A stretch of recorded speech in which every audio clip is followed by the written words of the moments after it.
Welcome, welcome, welcome. You can tell I'm a John Oliver fan every Sunday night. I marvel at his humor and his energy.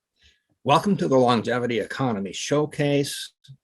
You're going to have fun today. There's going to be a lot of stuff that we learn. There's a few things we need to take care of first. We stand in the lands that belong to the Mi'kmaq, the ancestral and unceded territory of the Mi'kmaq people. This territory by the treaties of peace and friendship, which the Mi'kmaq and the Wolastoqey, or the Maliseet people, first signed from the British Crown in 1725. And this is important. The treaties did not deal with surrender of lands and resources. In fact, they recognized the Mi'kmaq and the Wolastoqey Maliseet title and established the rules for what was going to be an ongoing relationship between nations. Also would like to acknowledge our partners in financial terms, partners in terms of social equity, the province of Nova Scotia through the Department of Seniors and Long-Term Care. And we're going to receive a welcome from Barbara Adams, who is the Minister of Seniors and Long-Term Care from Innovacor. Nova Scotia Business Inc., Common Good Solutions, who work in the social enterprise space, Tourism Association of Nova Scotia, TNs, the Super Age, which is Brad Sherman, you hear as a speaker, Tenera Care, and Mackenzie Healthcare Technologies and their product, Paraglide.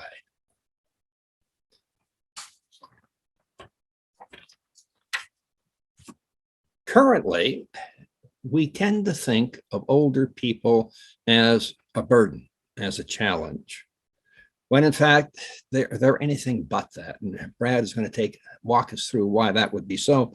There is a medical model, i.e. we show up as older adults and receive treatment when we're in trouble, when we need care. There's a frailty model, and this is an academic conceptual frame of reference. Ken Rockwood, a physician here in Halifax, is a world leader in this space. There is a surveillance model. Maybe if we surveil people, gather information, and put that in their hands, the world will be a better place. Well, Joe Coughlin, who is the director of the Age Lab at MIT, would suggest we need to use the F word more often. We need to think about spelling F as F-U-N in particular. What older adults really want is they want to focus on what they want to do. It turns out that lifespan hasn't got a whole bunch longer, but the percentage of the population who is going to live longer up to the lifespan is increasing. 50% of adults born after the year 2000 will live to be 100. 75% of adults in North America are active agers. I had the privilege of publishing an article in our local blog, All Nova Scotia, based on a theme from a top Academy Award-winning movie from the 70s. I'm mad as hell and I'm not going to take it anymore, and realized the person I was mad as that was me. I knew what to do, but I wasn't doing it. And it's only in the very recent past I've said, to heck with that. It's on me to take care of myself, to be proactive.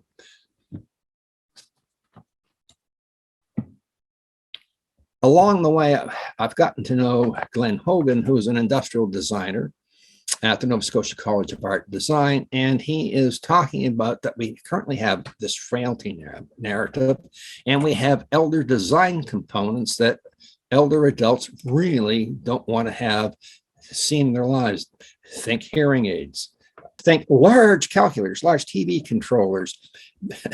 This is not what most older adults want, and it's not respectful. I mean, Aretha Franklin, R-E-S-P-E-C-T. What we're up to here at Aging Proactively, or Aging to Halifax, is working on a new conception, and we've got some partners on this, to build a platform that builds social engagement. You will hear from Brad, you'll hear from others, that social engagement is one of the major contributors to the social determinants of health, i.e. people live longer, live better, and thrive when they stay active with their friends and community. provincial and federal governments and the aging community and the community at large haven't spent anywhere near enough time on this. At this point, I would like to introduce Minister Barbara Adams. She has been a member, was first elected in the Nova Scotia House of Assembly as an MLA for Cole Harbour Eastern Passage in 2017. And again, in last fall in 2021. I've known Barbara since 1999. She was a student. she's a physiotherapist by training, had lost her position along with 400 other people at the Camp Hill Hospital. There was an off-gassing problem, which created an environmental disease for all these folks, and she needed to change careers dramatically. Together, we put together a proposal for monitoring congestive heart failure patients upon release from hospital, working with the cardiology unit at the QE2 Health Sciences Center. Recently, we have shared a coffee and talked about, isn't it interesting that we were only 23 years too early, because telemedicine after COVID has become a much more acceptable practice. It took a tragedy like COVID to bring this forward. So through the course of the day, you're going to see support from the minister. She gets it. She's passionate about this, and she actually did her personal homework preparing her comments. It would be my pleasure to have you listen to her welcome. Nathan, could you play her welcome?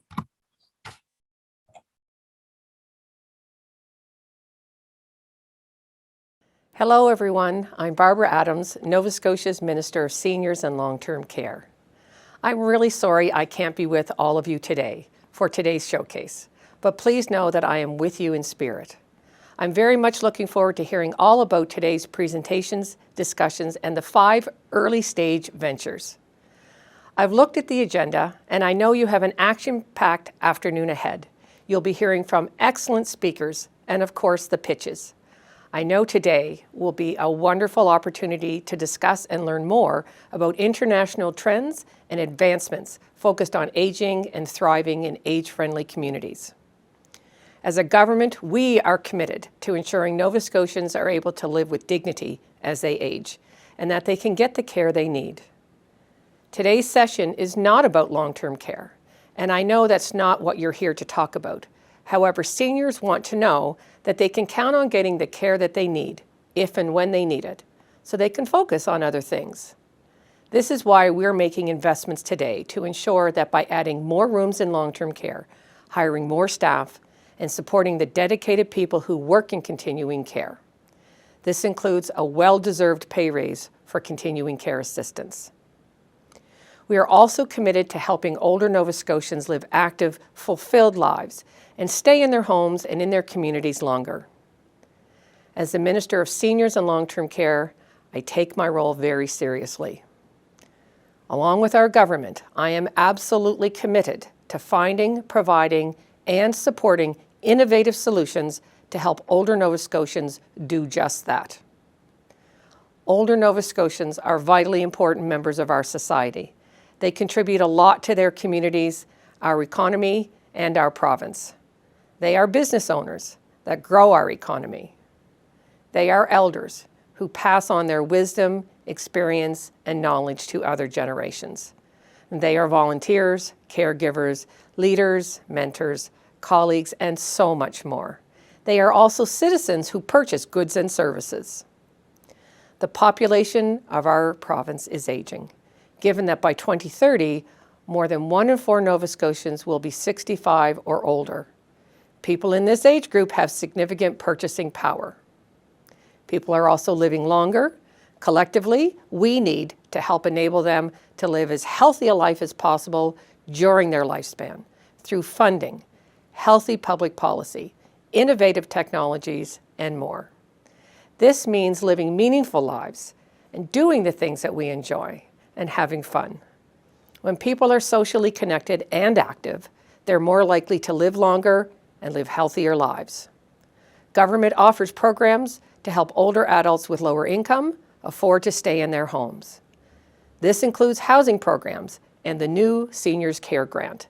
This year, we are investing $30 million in this grant, which offers $500 each year to eligible seniors to help with small jobs around the house, like cutting grass, grocery delivery, and small repairs. Tasks that help make their homes safer and more comfortable so they can live independently longer. We are also looking at ways to improve our programs to better meet people's needs. Our aging population and the number of older Nova Scotians presents significant economic opportunities for our province, for products and services to improve their lives, and for older Nova Scotians to run their own businesses and to continue working if they choose to do so. In fact, we have an opportunity right now to be a leader in the longevity economy on the world stage. And this is why it's so exciting to learn more from businesses and thought leaders like yourselves about products and services that help older adults age well, and to hear about innovative new ideas like those being pitched today, ideas being developed right here in Nova Scotia. So on behalf of Premier Houston and our government, I am sending our very best wishes to all of you for a productive afternoon ahead. Congratulations to Ed, Mary, and the rest of the Aging 2.0 Halifax team for organizing today's event. Have a great afternoon, everyone.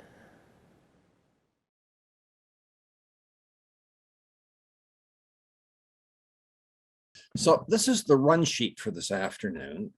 And as you can tell, timing is tight. Just want to give you a thread of some of the topics and what some of the speakers are going to be talking about. The theme is about aging, living, thriving in place, surrounded by friends, family, and community for as long as possible, living the way we want as older adults, having autonomy, having choice, having purpose. You could hear Minister Adams talking about it and reinforcing it in terms of the social determinants of health and the need and the power of building strong social connections. We need to understand the landscape and the opportunities of challenges to that. Bradley Sherman, his book, The Super Age. Bradley's been to Halifax. He's been here for a Silver Economy Summit 4 years ago and actually remembers meeting Matt and Carmen McKenzie. And he is going to focus on the economics of the facts, but he can't stop there. He can't help himself. He needs to talk about why we need to listen and understand the moment in time we're at, and it's a tipping point. We can go ahead and go a very positive direction, ignore, it isn't going to be fun. Lawrence Stuntz has had a multiplicity of careers, mainly around tech and healthcare, is currently working as a volunteer with the Age Friendly Institute in Boston, who are hosting the Revolutionize conference at the end of the month. Lawrence was on the judging panel in 2019 when Matt and Carmen came to Boston, presented, and won and moved on. We're going to hear Stowski. He, in his role at AgeWell, a National Center of Excellence, is going to talk about the startup map that they're putting together to encourage the development of age tech to properly service older adults across Canada. Chris Hillier. Chris, I smile when I think about Chris. You'll recognize that he's a Scot very quickly just because that's the way he talks. He started in Glasgow, made his way through several degree programs in nursing, and then moved on to doctoral and postdoctoral work. But his main theme is innovation. It's just embedded in the genes. And we're going to be taking a look into the future. And yeah, you're going to recognize elements of Blade Runner and a few other things, but we are not that far away to having our own personal digital avatars as health avatars. And Chris is going to talk about what that's going to look like, why it's important, and where, if we close our eyes for a minute, where that all may go. Tisha White, she's going to surprise you. Tisha is from Northwood, and we think of Northwood as a long-term care facility when in fact 90% of the clients they serve don't live in the facility. They're out in the community, and something in the order of over 6,000 visits a day are made by North Care folks to help people live, thrive in place, surrounded by friends, family, and community. We want to spotlight the talent that exists in this part of the world. we have a moment in time where we can step into and embrace the opportunities that are being formed by the longevity economy, or we can ignore it. I choose not to do that. I hope the policymakers and the entrepreneurial community move beyond that. And we're going to see two examples. You're going to see it in terms of Stuart Hardy and TeneraCare and Carmen and Matt McKenzie and McKenzie Healthcare Technologies and their Paraclide device in terms of people in market, in place, and scaling. And they are not alone. There are many more. But these are really interesting ideas, and they model how it is any one of us can take a step forward in the space and scale. And we have 5 pitches. We ran a pitch competition last Wednesday. We've Atlantic live stream. Nathan, who's here in the background, and Mike Hall have put together 2-minute pieces from those pitches so you can see who these folks are. And we will be announcing I hesitate to use the word winner. It's not that. All of the people who presented are winners. They're just at different stages, different phases. And from the feedback they got, the top presentation will be automatically accepted into the pitch competition at the Revolutionized Costume Conference in Boston. On that note, it is my pleasure to introduce Brad Sherman. He wrote The Super Age. He's the founder and CEO of The Super Age, a research and advisory firm specializing in helping organizations understand the challenges and harness the opportunities of the demographic change with a focus on population aging. He's also the author of The Super Age. It was released 2 months ago, Decoding Our Demographic Destiny. He works to ensure that these subjects are considered across organizational strategies from human resources, marketing, and communication, and product and service design. Think back to the importance of having the older voice lead, not follow the design process. Brad has been featured on NBC's Today Show, quoted in the New York Times, Huffington Post, and US Today. It's my very great pleasure to introduce Brad. I'll stop sharing, and Nathan, if you can bring Brad to the stage. Hi, everyone, and thanks, Ed. It's good to be with you today. I wish I could be up there, though. These remote meetings are getting a bit old at this point, but hopefully next fall or next spring, I'll see you in Halifax again. I do appreciate having the time to share with you a bit about my book, The Super Age, Decoding Our Demographic Destiny, and to talk to you about why it's so important for Halifax and its economy. We're in a period of massive demographic shift right now. And the most important thing that you can take away from this conversation today is that it's not just about old people. We've gotten into a really bad rut, focusing specifically on solving the problem of aging, when in fact, we have to solve for and should be solving for the opportunity of life. We are seeing 2 significant megatrends intersect right now. The first is that we have extended human life on average by a significant stretch, but we've also had a lot fewer kids. So in many parts across Halifax, especially in the rural populations, they're actually starting to see a contraction now in the size of their population, the count of the people that are living there. Whereas in the cities, we're actually seeing populations relatively stable, if not growing a bit. Of course, this is due to urbanization. My book is a bit different than other books on the subject of aging because it doesn't focus exclusively on older people. It talks about this dramatic demographic shift that we're in that is pushing us into a novel era for humankind known as the Super Age. And the Super Age is when we have 1 out of 5 people within our societies over the age of 65. This is a formal UN designation for this period. What's interesting about the Super Age is that Canada and the United States are relative latecomers to it, at least against our peers around the world. So there's plenty that we can learn from in countries like Japan and Germany and even Italy about what the future brings for us and where the real opportunities lie. My book is broken down into 3 sections, and I make an economic and social argument for including all populations in our societies and in our economies. You've probably heard something before called the dependency ratio. The dependency ratio is how many people are working to how many people are retired. Well, we set up this a long time ago where we put in a formal retirement system, a formal pension system in place. Now people are simply retiring too early. We need them to work to keep ahead. In fact, I'm sure every single one of you has heard the term, the Great Resignation.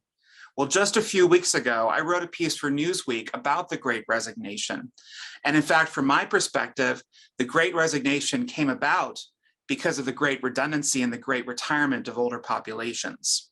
In fact, much of the inflation that we're experiencing here in the United States right now is the direct result of people leaving their jobs and salaries being pushed higher and higher.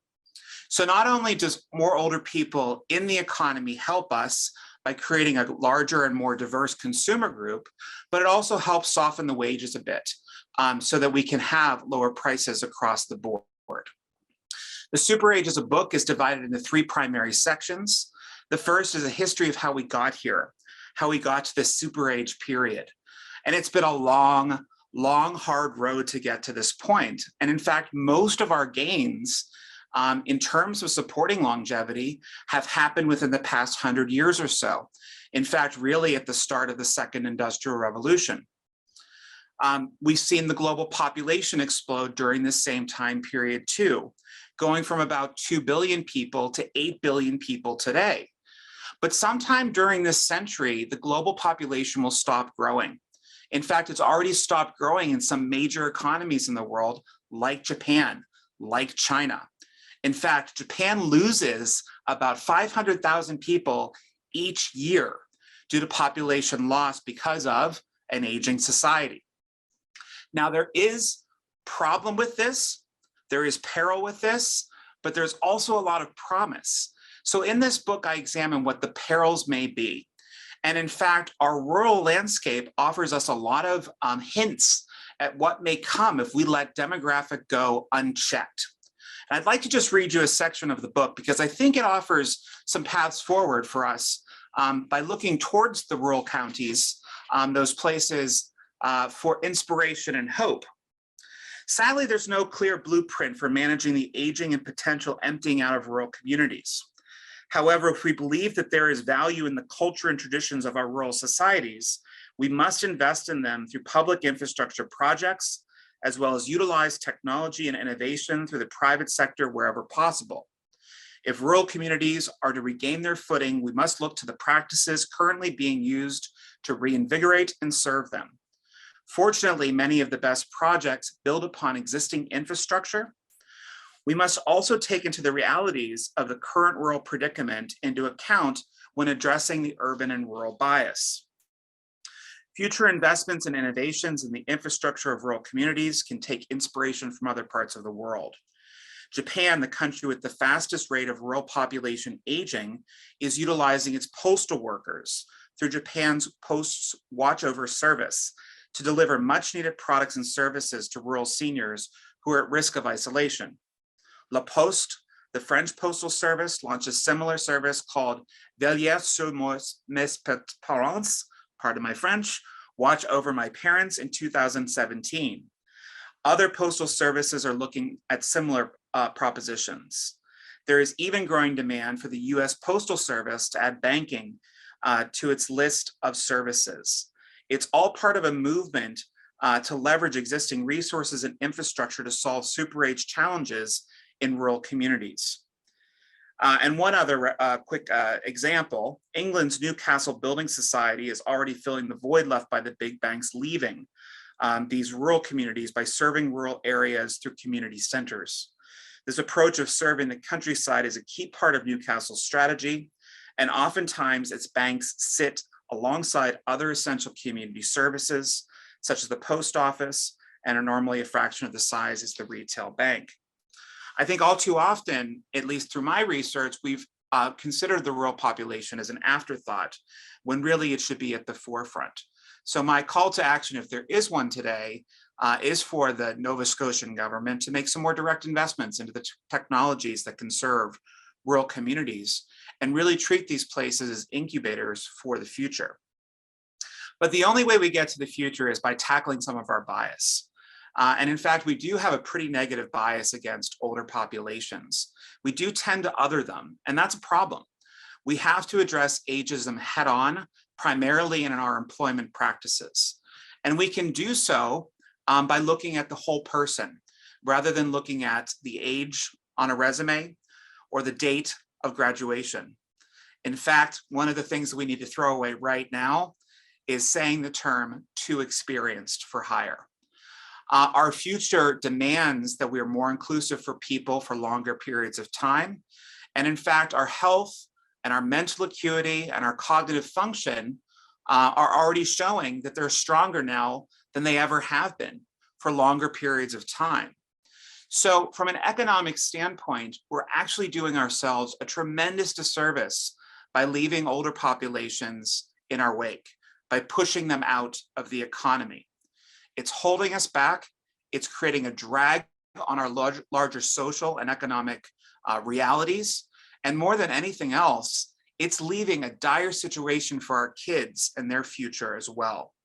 So on that, because I know we're tight on timing today, and I know Ed has a number of questions, and I assume you do too, I'd certainly like to open up some Q&A right now, but I'd also like to encourage you to pick up your copy of the Super Age now. You can obviously buy it on Amazon in Canada, and it should be delivered within 24 to 48 hours.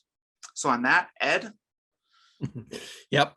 Brad, there's a quote from Ian Go in the chat function suggesting you should put together an audio book as well as the actual book. I would take that as a copy. You can actually get that on Amazon just as well. So I encourage you to purchase the audiobook if you don't want paper. Yeah. So Brad, what is it about this topic that makes it so interesting and so important for you? Because I can sense the passion, the push, all of those things. I think we lost Ed. In talking about the Super Age as a subject, I think what gets me excited about it more than anything else is that we know it's here. We know it's coming, and there's nothing we can do to turn it around. I often tell people, it takes about 18 to 26 years, if we're lucky, to build a fully formed adult, one that can participate in our economy in a full and robust way.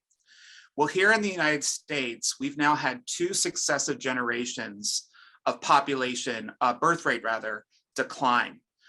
Gen Z is now one of our smallest generations, and for the past 7 years, Gen Alpha has actually been in decrease up until 2020, which is actually, believe it or not, our lowest birth rate on record here in the United States.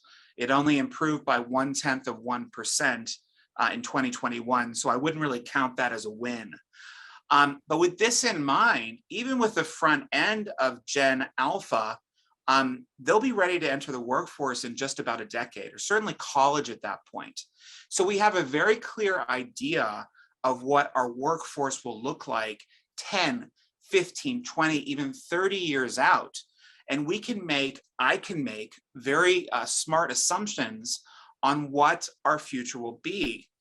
And friends, I can tell you right now, we have got tight labor markets for the foreseeable future, because it's not just the United States, it's not just Canada, it's not just Japan and Germany that are aging, it's most of the developed world. In fact, there are countries that you wouldn't even expect in the middle income that are aging at rates faster than the US and Canada. Countries like Georgia and Cuba. There are countries like Taiwan, Thailand, and Vietnam, places that we all consider to be very young places that have birth rates well below the US and Canada. So when I say this is not just a Canadian problem or a Canadian reality or a Canadian opportunity, I mean that. There are challenges, there are opportunities that we can all harness right now. And I think the minister put it well, each geographic area has an opportunity to really seize the reins on this period and to become the leader in the longevity economy, as Joe Coughlin puts it. But I think more importantly, the super age economy, one that doesn't just other older people by building solutions for them, but build solutions for older people into products and services that already exist. Cool. So follow-up question that you're going to notice I'm going to have an agenda when I ask this question. Okay. if everybody knows that this is true, why are not we as individual consumers, why are not municipal, provincial, state, and federal lawmakers doing something to deal with the diversity issue? The one group that's to me needs to be talked about for diversity is not included in the LGBTQ and all the other letters that come with it. Yeah. There's no older adults, there's ages. We got this labor shortage, but no one talks about, we can solve the labor shortage with experienced employees. And you know what? They're longer because they're doing something useful. It's not just about the income, it's purpose. How can the world live like this and nothing happen? Well, first of all, I'm a proud member of the Alphabet Mafia, the LGBTQ plus community. Yeah. So I can speak fairly freely from this point of view. Yeah. Businesses typically don't act on engaging a marketplace of people until they see a market opportunity. Okay. Businesses aren't in the business of making folks feel good. They're not in the business of creating purposeful work. They're in the business of making money. And in fact, I think you just need to look across the Atlantic Ocean to our friends in Germany to see how companies there have realized the demographic change, the aging of their workforce in particular, is a clear and present threat to their economy. In fact, some of the most innovative companies in the world today are the German automakers, Porsche, BMW, Mercedes. But I want to be clear for folks on the line today. It's not just the German companies that are making this change. There are companies that we utilize every single day in the US and Canada that are already ahead of the curve, that are already considering older populations in their product and service design, and they're being very intentional about it. Cool. Believe it or not, one of those companies is Apple Computers. Apple is doing a bang-up job of engaging older customers. And in fact, in terms of product penetration, the 65 plus male owns more Apple devices on average than any other consumer. In fact, as I was taking my dog for a walk this morning, I looked down on my health app and I was prescient, I think, for our conversation today. There's actually a falls predictor now within the Apple Health app. So they're thinking about older populations in a way that businesses haven't done before. So it does answer the question, I think, Ed, maybe in a roundabout way. Why aren't other companies thinking about this when some of the biggest, most dynamic businesses in the world already are? Well, they just haven't seen the opportunity quite yet. And when I think traditional organizations, not to pigeonhole too many of them, but traditional advocacy organizations have talked about older populations, they've talked about it through the lens of, wouldn't it be nice? Rather than, look at all the money you can make. Cool. Now, Brad, I'm going to have to call time here, but we have another 10-minute period for discussion in a bit. I'm looking at the questions that are coming in through the chat, and we'll do our very best to have. Well, and Ed, I will make an offer to everyone who's on the line today. If you'd like to reach out to me directly at bradley@thesuperage.com, I'd be happy to answer your questions there because I too have a tight schedule this afternoon. You can also find me at thesuperage.com and at Bradley Sherman on social media. Cool. Bradley, thank you a ton. Thank you. Lots to talk about. Good seeing you. All right. And Nathan, could you bring Lawrence to stage? I'm going to introduce him here.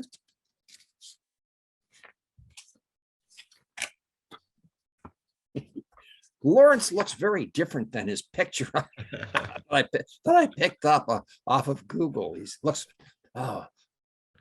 older, wiser, got the beard thing on the go. Awesome.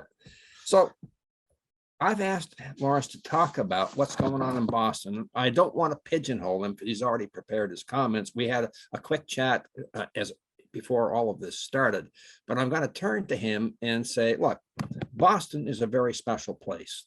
People in Boston need to understand, and they do, that big Christmas tree down by the Hanover Center. Why is that coming? That's because of the Halifax explosion and the amount of effort that was made to put doctors, nurses, resources, food on the trains in the middle of a blizzard and send them up north here. And we haven't forgotten.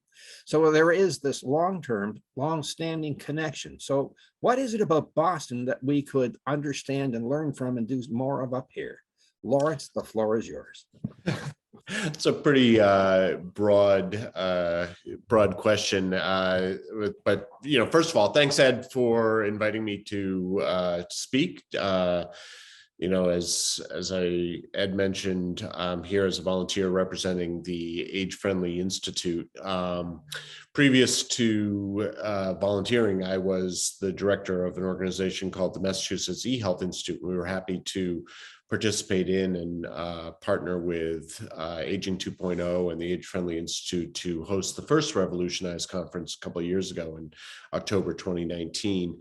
As Ed mentioned, Boston and Massachusetts have a really interesting and vibrant economy around age tech. Part of that is our Governor Charlie Baker, who early in his tenure in his first term, put together a council to address aging in Massachusetts. One of the key recommendations of that council was that Massachusetts be and take steps to transform itself into the, quote, Silicon Valley of aging. I'm happy to say that is well on its way. One of our investments at the Health Institute was to help fund an incubation center called Agency with the Cambridge Center for Innovation Center, CIC. And so, but today, and there's a lot of different aspects. One of the, of the aging economy in Massachusetts, one of them is the Age Friendly Institute. So I'll spend a couple of minutes telling you about that. I'm going to share my screen. And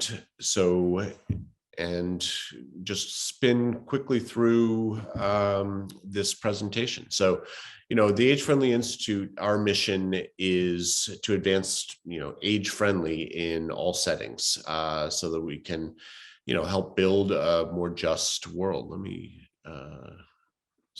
move this panelist because that's getting in the way of my notes. Truly age-friendly world. And as everyone on this call knows, experts have used the term age-friendly for the last 15 years, and providers around the globe are innovating and creating age-friendly best practices to better serve growing populations of older adults. So, okay, thankfully, leaders like all of you from across sectors are mobilizing to develop age-friendly programming and policies to better serve this rapidly growing demographic of older adults. But information about programs and policies and how they benefit older adults and their families is fragmented and often hard to access, sometimes unreliable in its age friendliness, and it is typically lacking a first-person perspective of the older adults it's meant to serve. So in short, the information isn't consumer friendly. And at the same time, as we all know, ageism remains alive and well and encourages complacency in how we think about the needs and wants of older adults. And it's hard for older adults to know who to trust and how to be heard. And all of this is happening in the context of a generally and increasingly fractured media landscape and on the heels of a global pandemic. So this confusing information landscape represents the first problem for older adults and their caregivers that we're trying to address through the work of the Age Friendly Institute. The second challenge is that while cities, towns, states, countries, health systems, public health systems, basically everybody and other stakeholders are mobilizing in big and exciting ways, information and shared learning can be scattered in separate silos. Truly impressive and important age-friendly efforts to improve the lives of older adults are emerging worldwide, but these efforts aren't always incorporating a shared language to describe what it means to be age-friendly, nor are they coordinating their efforts across settings. So we ask, is it really possible to have an age-friendly community if you don't have access to age-friendly employment or healthcare or underlying public health system? Or are these sectors talking to each other and aligning their impact? And if not, what can we do about it? So, we believe that there are two specific elements that would radically change things for the better in the world of age friendliness. First, a targeted mechanism for listening to and incorporating the voice of older adults into all we do in all settings. And second, a unifying effort to elevate all things age friendly across all segments of the age friendly ecosystem. So, That combination of needs and desires led us to create the Age Friendly Institute with generous funding from our partners at the John A. Hartford Foundation, which is a private, nonpartisan national philanthropy in the U.S. dedicated to improving the care of older adults. And through the Institute, we're working with partners from across the age-friendly ecosystem to elevate all things age-friendly, to help raise all boats, if you will, and jumpstart the co-creation of shared strategies for program leaders, providers, and stakeholders to deliver collective impact across settings. The three core pillars of our work are: first, our flagship consumer-facing nonprofit website, agefriendly.org. Second is our employer-focused age-friendly certification program, known as CAFE, which is short for Certified Age-Friendly Employer. And third, our stakeholder-focused work, including the Revolutionize Conference, to co-create and foster a lively and impactful age-friendly ecosystem that prioritizes the voices and insights of older adults. I'll briefly tell you a little bit about each of these initiatives because I know we're running short on time. So the agefriendly.org website provides older adults and their caregivers with curated, trusted content and invites their feedback about their community and about their local hospital, nursing home. And our ratings and reviews engines makes collecting the answers to these kinds of questions possible at scale. And what we learn when we listen to older adults has the power to inform and transform aging, because we're harnessing the power of the internet to elevate all things age-friendly and build consumer demand for vetted programs and services that truly meet the needs and wants of older adults. Through this, we empower older adults and their caregivers to seek out and insist that age-friendly services and programs are available in all settings. So this is how we're working to accelerate change for the better, by listening to the voices of older adults and then turning that into information that can be used to improve those services. Let's skip over this slide. Second leg of our three-legged stool at the Age Friendly Institute is our Certified Age-Friendly Employer Program. The United States' only certification program that identifies organizations committed to being the best places to work for employees 50 plus. Since the Certified Age-Friendly Employer, or CAFE program, was created in 2005, hundreds of leading companies and organizations have earned the distinction of being recognized as a certified age-friendly employer. We know that age-friendly employers are important players in the development of the age-friendly ecosystem we all dream of. So we're delighted to be leading this work and fostering frameworks to ensure that the term really means something in the workplace. And we know that an employment market that works for people of all ages is a critical component of any plan for post-pandemic workplace revitalization. And demographic changes point to big opportunities for businesses that could see the benefit of leveraging multi-generational workforce. And last, but definitely certainly not least, is our stakeholder-focused work to foster a lively and impactful age-friendly ecosystem.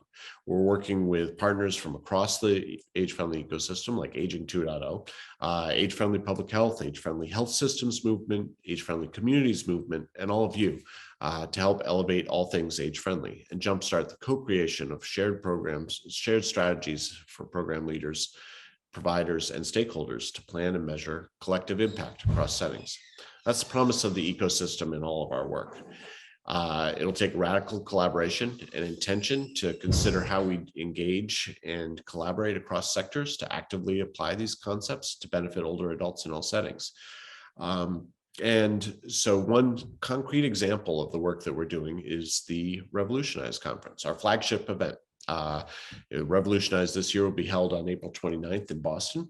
We hope to see many of you here, there at the conference, here in Massachusetts, where I am, together, and with the voices of older adults as our guide, we'll advance age-friendly efforts in all settings. And as part of that conference, we'll have a product pitch conference, and we're a product pitch contest. And we're excited to have been able to partner again with Ed to invite the winner of today's contest to participate in our contest at the end of April. 2 years ago, I was a judge on the panel that had the honor of reviewing the pitches from a group of talented entrepreneurs. And on that panel, the contestant from Nova Scotia was Paraglide, and we were delighted to award them the first prize. We were struck by the relative simplicity of their solution, the potential for massive impact on the health of both the older adults and their caregivers, and by the broad scope of their solution. What they're doing has the potential to help anyone who needs a wheelchair full time. So I'm really excited to see what comes out of today's contest, and hope that all of you will check out the Age Friendly Institute and our work and join us in this mission. So I will stop sharing my screen and turn it back over to Ed. Thank you. Brad, if you're still here with us, or you may have had to leave. Brad, are you still here? I don't think he is. So Lawrence, it all falls on you. So there's a couple of questions, and I'll pretend I'm Bradley. I'm not. I'll do my best. He and I have spoken a couple of different times. So the first question we have is from Tracy McGilvery. Have you given any thought or done any research on the benefits of age-inclusive universities in later life education? I'm thinking MIT and the work Joe Coughlin is doing. There in Boston, with the institutions you have, and given the Age Friendly Institute, are there? Yeah, I mean, you know, there's a number of examples, as you mentioned. MIT's Age Lab, led by Joe Coughlin, is one example. An example that I really like is LaSalle College, which is in Newton, a couple, 10 miles west of Boston or so, has on its campus a senior living facility, assisted living, and so on. And one of the nice things that they're doing there is some integrated work between students, regular undergraduate students who are much younger than you or I, and they're younger than our children at this point, but they're working and taking classes in the same sorts of settings as residents of LaSalle Village, which is an interesting model. And I think some of the research coming out of there around the building of community, the increased vitality for older adults who maintain lifelong learning is really interesting. And so, but one of the things that the Age Friendly Institute is trying to do is ensure that we are having conversations across all these silos. So making sure that age-friendly health systems are talking to age-friendly employers and are talking to age-friendly communities, and developing ways of developing common language and developing a way for all of these organizations to interact. And universities are a key piece of that. And need to be. And there are other examples in Europe where it's co-housing, co-attendance, and there's a blend of different things. I have a very distinct memory of 15 years ago now, of looking out and pointing out somebody who was in my class. He was there by accident, and saying, the only person older than me in this class is this gentleman. Who are you? His name was Eltherius Michaelopoulos, Greek. And he had, in Nova Scotia at the time, had free tuition to attend university if you were over 65. Terry and I became good friends and colleagues, and he reached out to Mary and I 2 months ago to attend his graduation with a master's degree from Mount St. Vincent University. This is a gentleman who's done 2 Caminos, 920 kilometers and 820 kilometers. Spends, for him, he puts it this way, it's not about the getting, it's about the giving. And he's a Greek who's learned to speak English. He was with the Greek army when he was 21, came to Toronto, got his first job. And for 6 months of the year, he goes to Mexico, to Campeche, and out in the community, working with the indigenous communities, teaching English, Spanish as a freebie, and also teaching courses at Campeche University. Comes back here and is still very vibrant as a human being. He led me to a book, a piece of research he's doing for his next master's. He graduated when he was 81. He's starting his next master's, and he was looking at something that was done in Frome, England, called the Compassion Project, where what they discovered is more powerful than proper eating, proper exercise, cutting back on drinking, was the ability to have conversations with friends and community on a regular basis.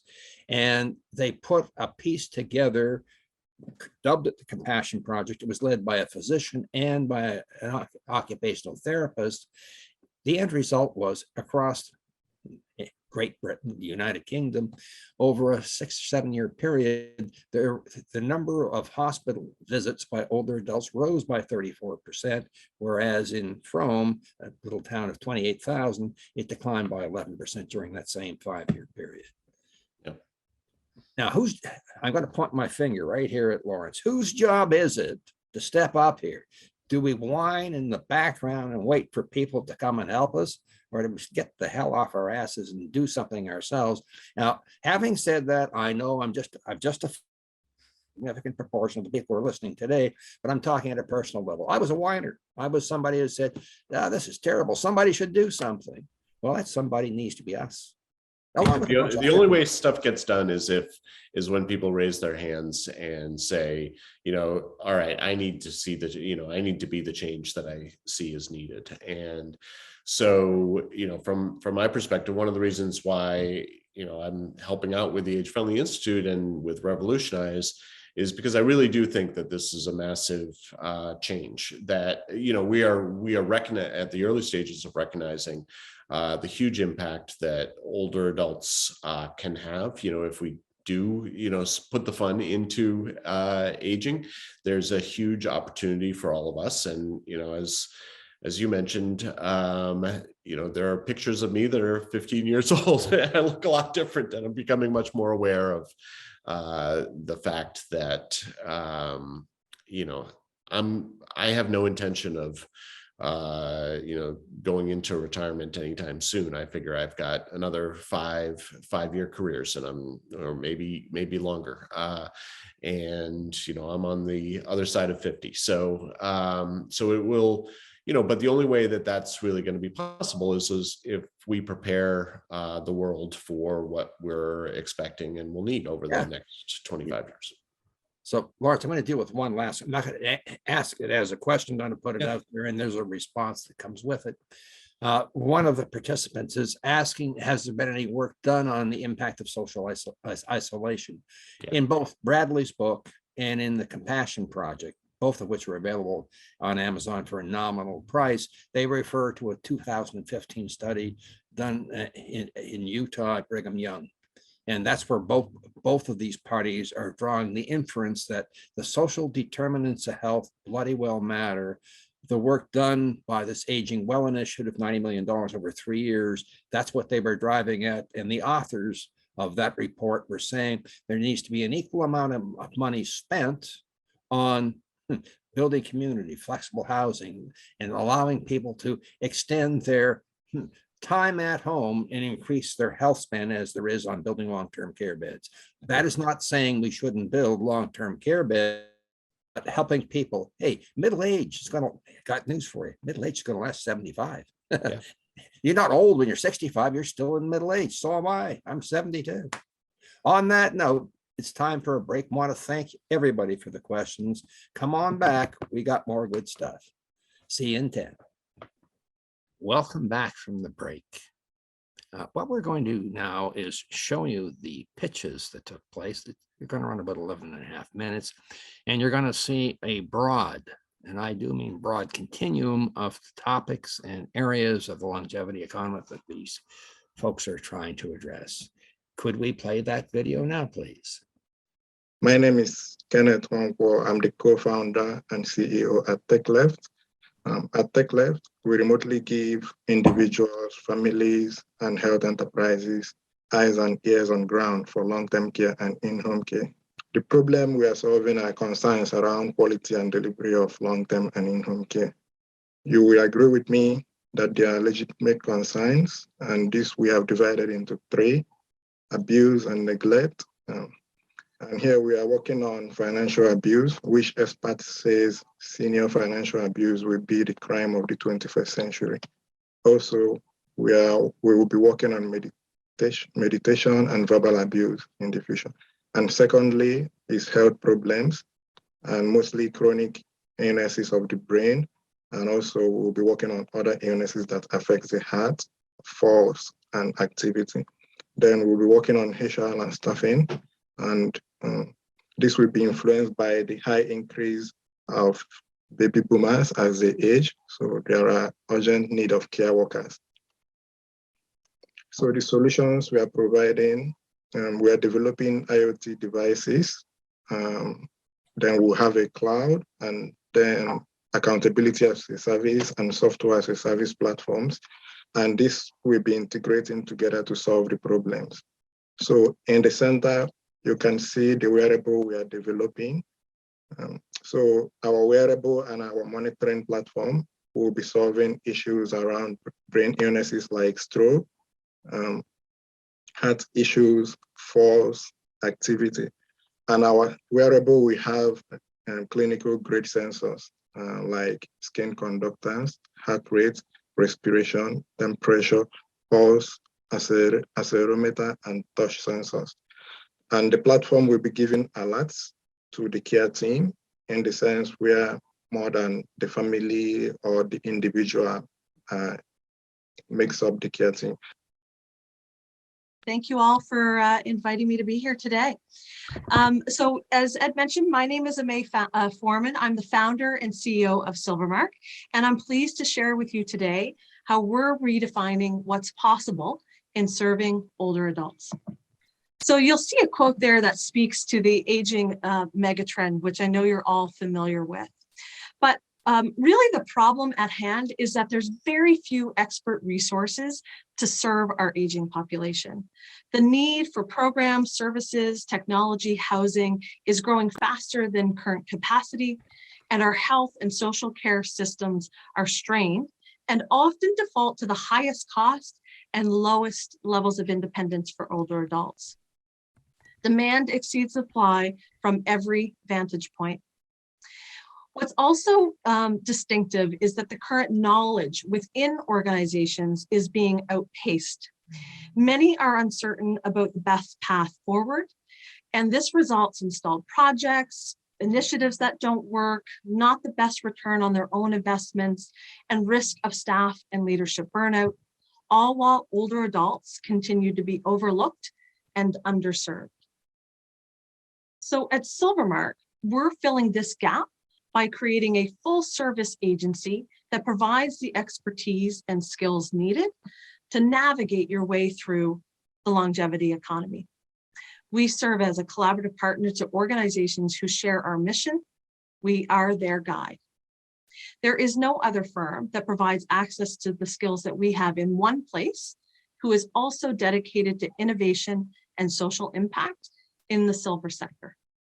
Our approach is threefold.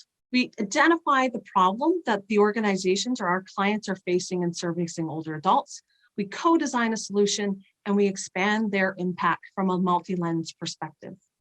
We apply skills in our what we refer to our toolbox, in skills in leadership, design thinking, knowledge mobilization, program theory, strat and business planning, and more. Often the results of our deliverables are visual frameworks that provide a clear picture for clients who are either entering, improving, or looking to shape the continuum of care. Our clients may be for-profit, nonprofit, or within the public sector. Older adults have to navigate all three, therefore, so do we. Wouldn't it be incredible if we could all feel stronger and healthier in our retirement years? My name is Laura Lundquist. I'm a physiotherapist and a founder of the Club Z fitness program. And I'm excited to be here today talking to you about how our program is empowering and inspiring older adults to age well. 90% of Canadians over the age of 65 have at least one chronic medical condition. And we believe this is part of a culture of accepted age-related frailty. We see that both government and healthcare tend to have reactive approaches to age-related health complications. And in our older adult populations themselves, we see that often they underestimate the power that they hold to impact their own health. They lack confidence in their physical ability and lack access to appropriate and safe exercise to improve how they're living. But we don't think this is the way it has to be. Our vision for the future at Club Z is one where we see optimized health span for every older adult by helping them be engaged with proactive strength, balance, and mobility training. We believe that they have the ability to improve their physical literacy and improve the confidence that they have in their own movements. And by creating a cultural shift towards personal responsibility for health and well-being throughout the lifespan, we believe that we can see a major change in the overall well-being of our older adult population. And we believe that our program, Club Z, can play a major role in creating that shift. Whether you're just gearing up for or settling into your retirement, Club Z is a fitness program designed just for you. Our live interactive online fitness classes are led by physiotherapists. As the instructors supervise your workout, they'll give you individual feedback and modifications to make sure you can work out confidently and comfortably. Building and maintaining strength, balance, and mobility as we age is critical to ensuring you can continue to enjoy the activities you love. Joining the club is just a few simple clicks away. Take control of your physical health today to ensure you can enjoy all the activities you love tomorrow.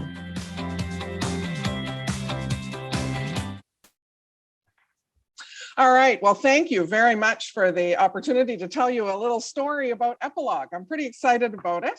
It's a new company, a community interest corporation that is designed to really help older people live well until they can die well. And so I'm going to tell you a little story about John and Sarah, and you may know people like this. They're in their 80s. John had a fall, broke his hip, had to have surgery. Can't get out of their house anymore. The 2-story house is just not going to happen. So they've got to move. But the challenge is, who's going to help them? The kids are in Ontario and Alberta. There's nobody to help them. Enter Epilogue with our moving services.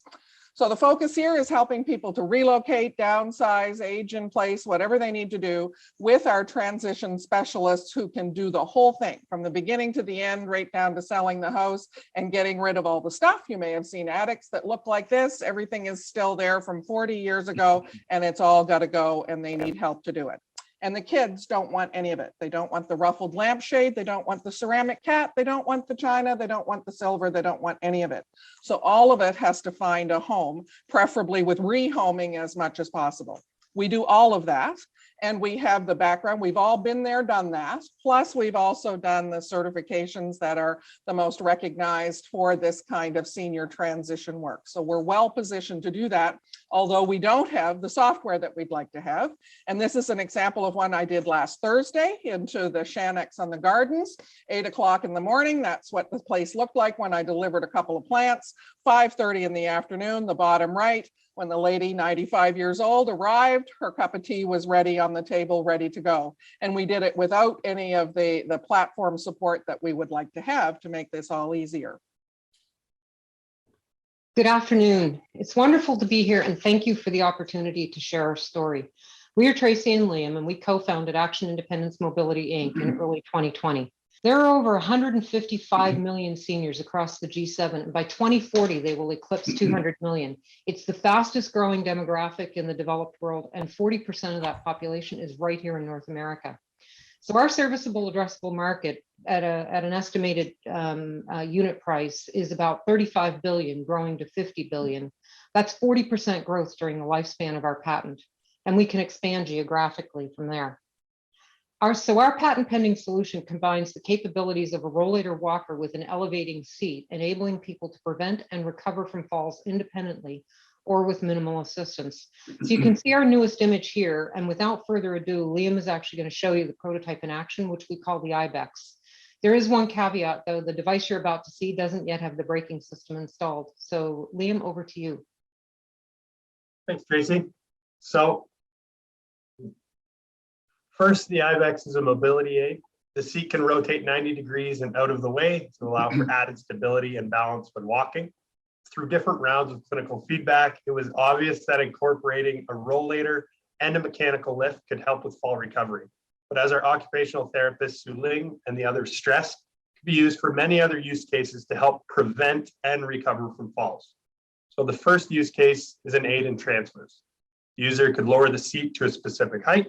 They then transfer onto the seat and raise themselves back up to a position that's easy to stand from. That's when their hips are above their knees. So this instant here shows how the handle can rotate out of the way to allow for this action to happen. And with this being our third prototype, we wanted to include most of the features that would be included in later adaptations. The folding frame does not just help with storage and transport, but also navigating through narrow doorways in a house. As mentioned earlier, the seat can also rotate 90 degrees, which can be useful for countertops. Rather than bending over awkwardly, positioning the rollator, they can stand supported within their frame. Another use case was energy conservation and activities of daily living. These are daily routines such as lowering to a bottom shelf, avoiding a vulnerable position, and then raising themselves back up. Finally, in the event of a fall, the user can lower the seat flush with the ground. They'd then scoot or hip hike onto the seat. And then once again, they'd raise themselves back up to a position that's easy to stand from.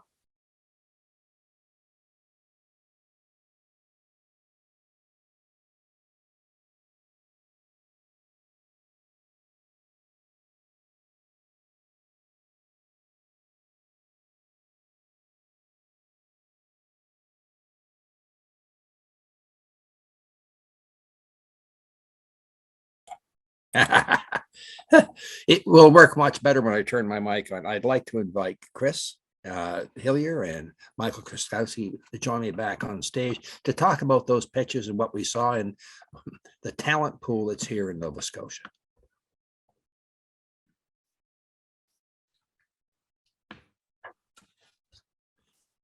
Hello.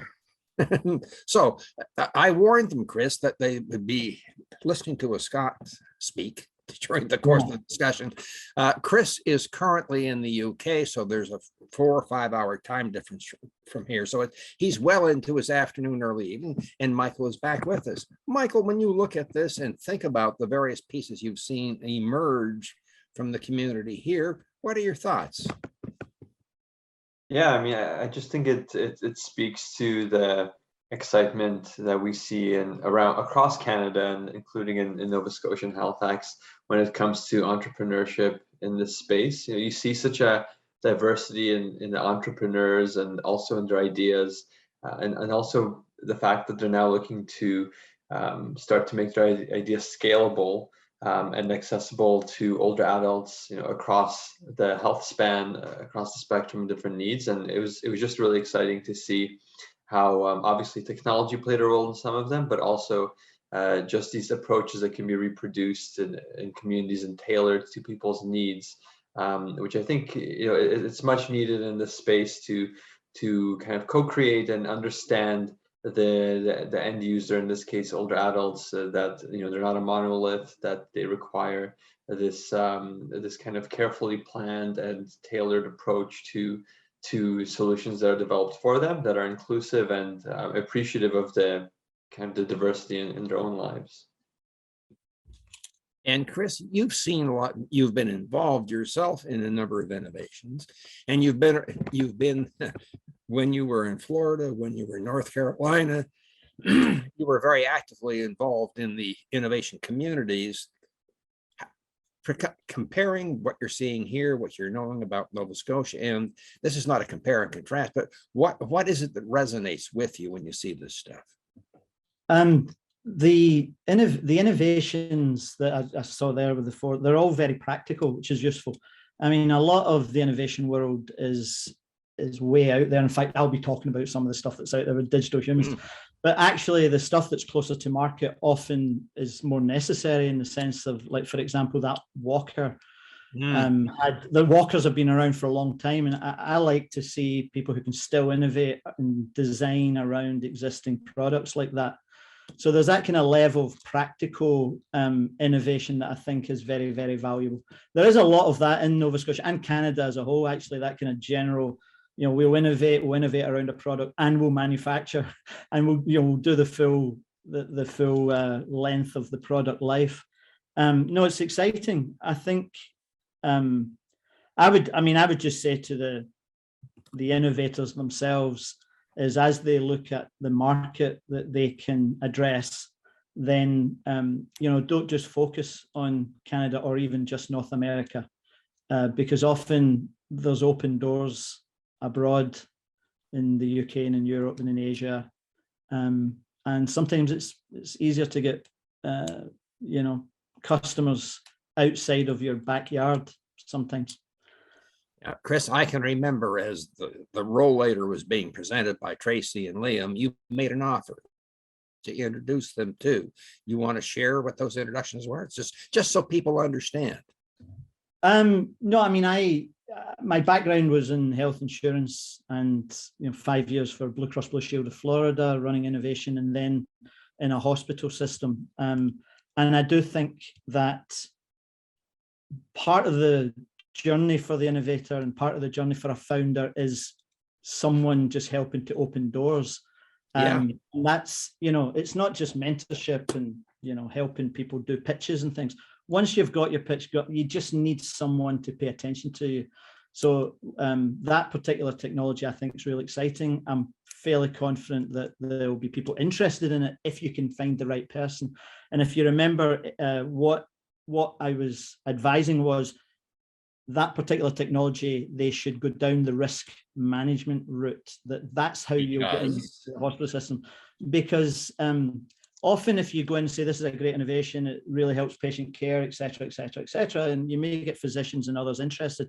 But if you can get a risk manager interested who is losing tens of millions of dollars a year just defending claims, or in that case of that product, wound healing, for example, then it's very easy to get their attention. If you can say, I can save you, tens of millions of dollars on a single litigation case if you look at this product. I'm not promising I can get them in, but I think I get people to listen to what they're offering. And that is just to say, don't just go for the standard way of trying to get procurement to look at don't just look at the clinical area you think might be of interest for this particular technology. Look at how the hospital works, look at the system, and look how money flows, and you might find an easier way into the system. So, Michael, you've been an entrepreneur, from memory, focusing on audiology and hearing. In your experience as director at AgeWell and your experience as an entrepreneur, how important is the introduction service, understanding the voice, understanding the touch points? Yeah, no, it's crucial. And I mean, I definitely second what Chris said there about the importance of those introductions and opening those doors. Some of these sectors that these innovations are trying to enter are pretty closed off in general, and it's not that they're not open to innovation in general. It's just that there's so much that they see, and they certainly benefit themselves from a warm introduction or having that door open to the right kind of innovation. I certainly experienced that in my previous life. But I think that's also something we try to do through our partners in our network is get to know the startups, see where they're working, where things are going right or wrong, hopefully give them some insights from older adults or potential users, and then make introductions to potential customers or channels that they need to go through. And we found that with some of the startups, they may have what seemed like a great idea, but it was only when they started engaging with even those potential customers that maybe weren't willing to buy yet, but were interested to know where they were going, and then help guide them in the right direction, and that led to great scalability for those businesses in the future. So I certainly agree with that. So keeping your social networks in play is not only good for the social determinants of health, it's also good for the social determinants of success. Just saying, making an observation that sort of is laying right there in front of us. There was not a ton of prize money here. We gave $1,000 award to Action and the automatic acceptance, and they're going to Boston to the Revolutionize conference with a very warm introduction to Lawrence Stuntz and the folks there. Louisa Horn and Epilogue is going to be in Boston. She is very active in Rotary and has been engaged to a presentation at a Rotary conference on the weekend. So she will be at Revolutionize as well. And Club Z, Laura Lundquist, during the presentations, David Upton, who was a judge, signed up, and I have my appointment out there Wednesday morning for an assessment, 10 o'clock tomorrow morning, because, hey, if I don't step up and do something about my own health and my own activity levels, who the heck am I? If I'm sitting on this stage proclaiming that's what needs to happen, well, I better do something myself. So we'll see. We'll see. Thank you, gentlemen. And thank you to all companies and organizations who presented. We're going to move for a moment to Matt and Carmen and their experience. Thank you. Now, I met Matt and Carmen as a result of the Global Innovation Challenge back in 2019. Little did I know that Matt was the son of Leo McKenzie, who was one of my major decision makers and customers when I owned a business selling welding consumables, welding supplies, because his dad at Trenton Works, Hawker Siddeley in Trenton. And what did they do? They build railway cars. Well, you got to have welding supplies, welding consumables. And so there was that touch point that as we move forward. So I was not surprised to learn that Matt became a tool and die maker, and that many people, when you go to their workshops, they've got wood and saws. No. Matt has lathes, he has metal in his spare time. He's building stuff. He can't help himself. The other connection that I noticed with both Matt and Carmen is music. It's a core part of their lives, and they can choose to talk about that or not. But it is part of who they are, and being parents with 3 daughters and a new dog. It's been a special time. Now, the machine shop that Matt's talking about isn't just an ordinary machine shop. It's a highly skilled, digitally controlled, state-of-the-art facility. And then to move from that to healthcare technologies seems like, wow, that's odd, but it's not. And when you see what happened as COVID hit and what they did, I think it's going to warm your hearts. It's my pleasure to introduce Matt and Carmen McKenzie.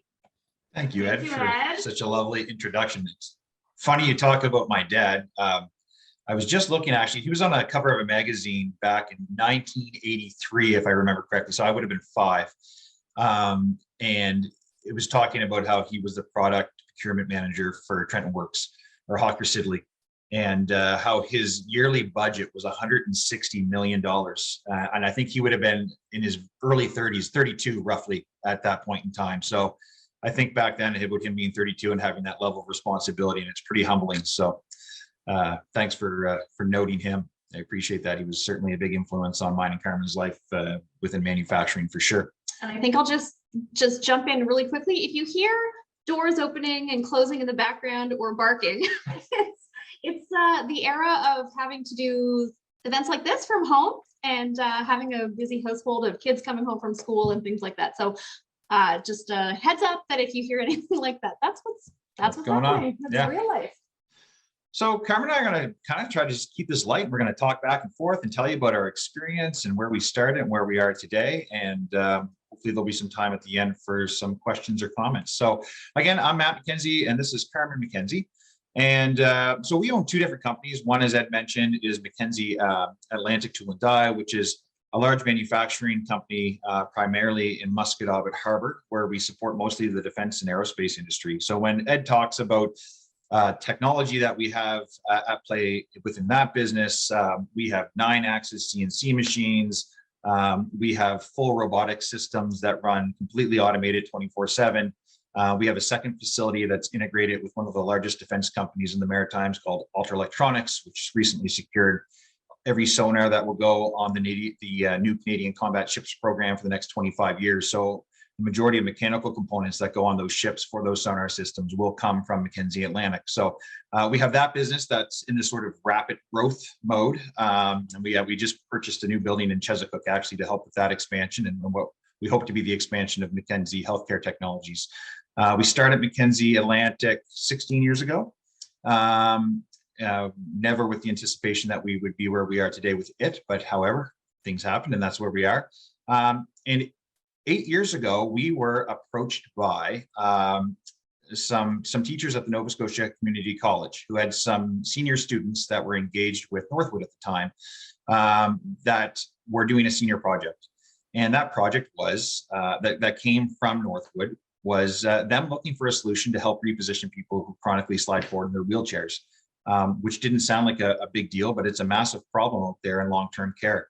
And I always used to start pitch competitions and say, anybody that's here, if you'd slide forward in your chair for the duration of my 5 or 10 minute pitch, and stay in that forward slouch position for that period of time, to really try to drive home just how uncomfortable it is to stay in that forward slouch position for long periods of time. So if you're sitting right now, and while we're doing this quick presentation, I will say slide forward in your chair as far as you can.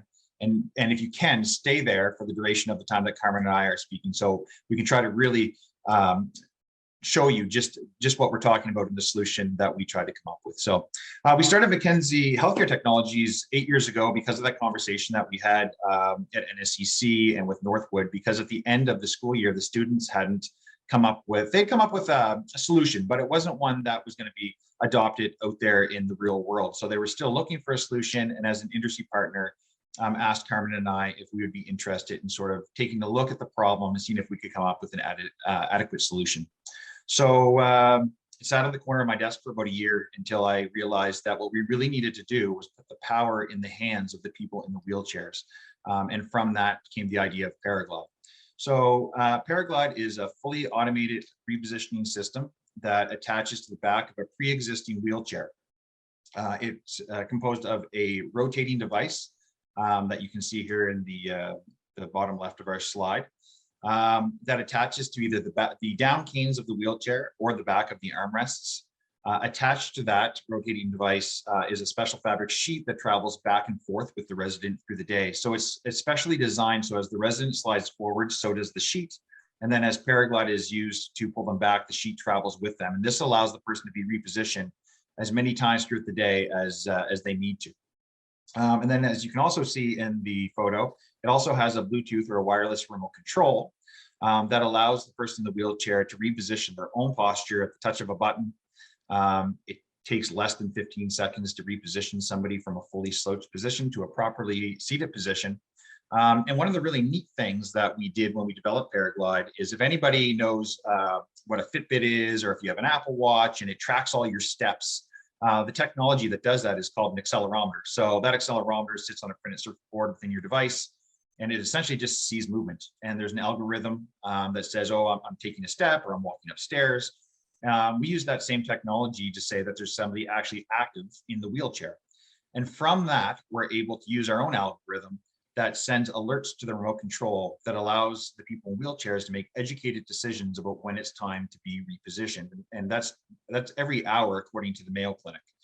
In Nova Scotia, the rules are a little bit different. People in wheelchairs are supposed to be repositioned every 2 hours. But we decided when we developed Paraglide that we would try to stick to the best or the gold standard guidelines from the Mayo Clinic, which is every hour. So Paraglide sends an alert and allows the person in the wheelchair to reposition themselves, or have a staff member or a care member come to the side of the wheelchair and reposition them with zero chance of injury. So there's absolutely no physical interaction with the person in the wheelchair that could lead to injury, which is sort of a key point. So I think we're going to go to the next slide. I'm going to play a little video here, Oh, but yes. I realize I may not have shared this out. So just wait this over here. It should work now. So this is just a 20-second video because it's a lot easier to see what Paraglide's all about when you see it, rather than just have us chat about it. So let's see if this will work. The Paraglide sheet is designed to travel with the user throughout the day. So as they slide forward, so does the sheet. When they're in an uncomfortable position and want to be repositioned, they simply turn on the remote control, hold the glide button, and let Paraglide do all the work for them, pulling them back into a proper seated position. So that's very quick. We wanted to trim that as much as possible because we know we're on short time here. But when Paraglide turns back and pulls the person to a proper seated position, it remembers how many turns it made, and then it unwinds the exact same amount to free the fabric again, so the person can slide freely throughout the day. So it has limitless amount of repositions throughout the day. And I think the other one thing that we wanted to talk about there was you can see how easy that is. Somebody was just, well, it was Matt, our model for the moment, pressing the glide button, repositions himself. And we have units out there being used right now in nursing homes. And what they've realized is that it's elevated the problem and it's just brought awareness to the issue of improper seating a little bit more. And everybody's kind of aware of it now where Paraglide is being used. So they've actually had luck teaching housekeeping staff and kitchen staff to say, you know what, if you see somebody who's in an uncomfortable position, pop over them, see if they'd like to be repositioned if they can't use the remote themselves, and press that glide button. So and family members. And family members. It's leaving a lot more, it's giving the opportunity for a lot more people to help, and not leaving people in an uncomfortable position when, you know, anybody walking by can help them out. So there's a really interesting conflict in long-term care with repositioned people, specifically in wheelchairs. So there's these two policies that are kind of at odds. And it's important that we talk about them. So one is called zero lift policy. So essentially, there's work safe practices that say that people in long-term care, and really any industry, shouldn't lift, move, shift, whatever descriptive term you want to use, more than 30 pounds. And so you can imagine that when somebody slides forward in their wheelchair, this poses a really big issue, because you can't say that by using other manual techniques to reposition somebody that you're not going to be moving or shifting or pushing more than 30 pounds, which could lead to musculoskeletal strains and sprains, which has an enormous cost to our healthcare system and to insurance companies. But then on the other flip side, you have the health agencies saying that people in wheelchairs should be, by policy, repositioned once every 2 hours. And we all know that we have all the long-term care facilities are understaffed. And so how do you have these two policies work together? How do you have folks not moving or lifting more than 30 pounds? And then how do you reposition people every 2 hours? And when we did our research early on, we realized that there really was not a solution. The only solution for zero lift, and we would argue that it's not zero lift, is to use a sling and an overhead lift. They typically don't like to leave a sling underneath a resident in a wheelchair because that pressure can lead to skin ulcers, because the slings are very heavy fabric. There's a lot of webbing, very heavy. The sewn seams are very thick. And so that's not ideal. But leaving somebody slid forward isn't ideal either. So when we were developing Paraglide, we really engaged with occupational therapists at Northwood to try to give us feedback on what would be an adequate solution. And we went through a lot of different thoughts, questions, comments, meetings to really try to get the full story of what type of a device would try to solve this problem. And it was important to us that we engaged the end users, being the staff that would be actually doing the repositioning, and the folks that are in the wheelchairs. So we spent a lot of time in front of those people to make sure that we were developing a product that would really meet the needs of the industry, not just something that we thought was cool. So thankfully, here in Nova Scotia, there are some really great advocates for long-term care and for aging and innovating and trying to keep people in their homes. And so the provincial government has announced a couple of different funds that Paraglide has been eligible to be funded under. Back in 2020, or the very end of 2019, the provincial government launched a continuing care innovation pilot program. And Paraglide was eligible for funding under that program for all nursing homes in Nova Scotia. And so through that program, more than 100 orders for Paraglide came in from right across the province. And we were just gearing up to start production and fulfill those orders. And something hit the world. Yeah, so, March 2020, roughly, when the pandemic started, we were just starting to ramp up for Paraglide and secure materials and to try to fulfill these orders of Paraglides. And we put everything on halt for about 4 months because the province had put out a request to local manufacturers to try to source and produce PPE. So I was at work and Carmen sent me this list of different things the government was looking to procure. And on that list was face shields. And she said, is this something that we can do? And So that day I made a quick prototype while I was at work, and I came home and I showed it to her, and she took a quick little picture and put it on, I think, Facebook.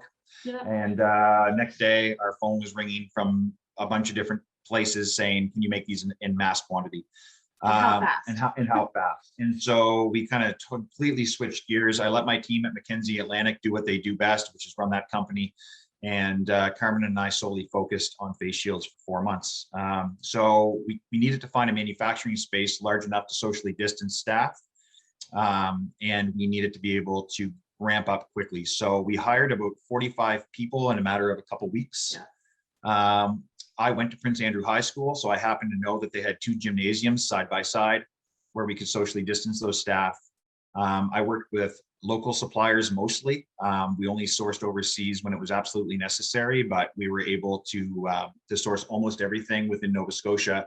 And we produced 1.3 million face shields in a period of 4 months.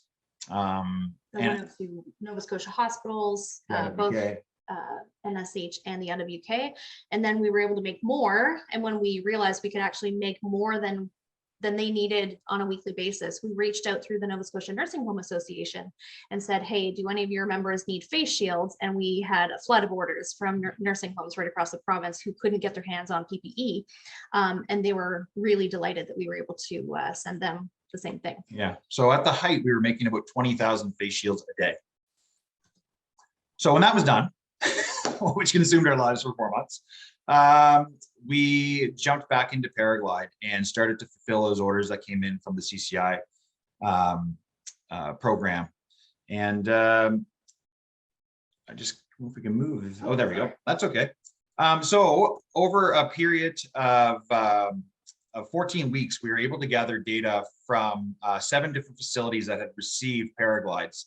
And out of those 7 facilities, they had 24 active Paraglides.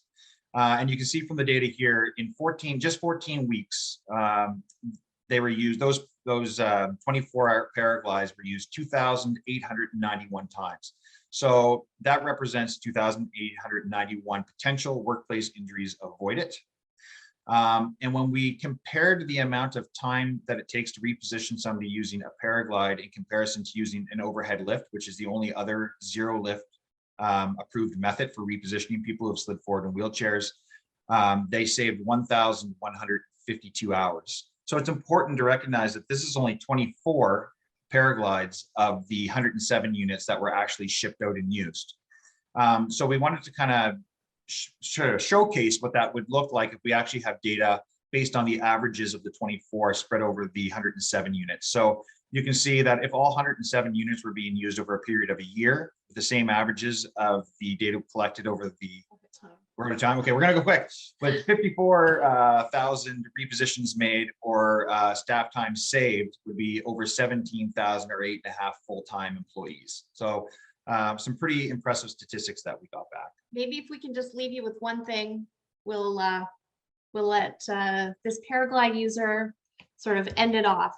We'll just let you hear from Richard Dowry, who is a resident of Queens Manor, who's been there for 14 years. And he has been using Paraglide. And he said, I feel much better, but after Paraglide pulls me back, I would have to tilt my power wheelchair back as far as it could go to relieve my constant discomfort. And now I'm not feeling any pain at all. We've got really, really great stories coming out now from the users and the staff who are seeing the real world impact of Paraglide. We're thrilled that it's making a difference for people like Richard. And we're excited about the next steps of getting Paraglides onto out into homes to help people live more comfortably and take control of their repositioning and their independence.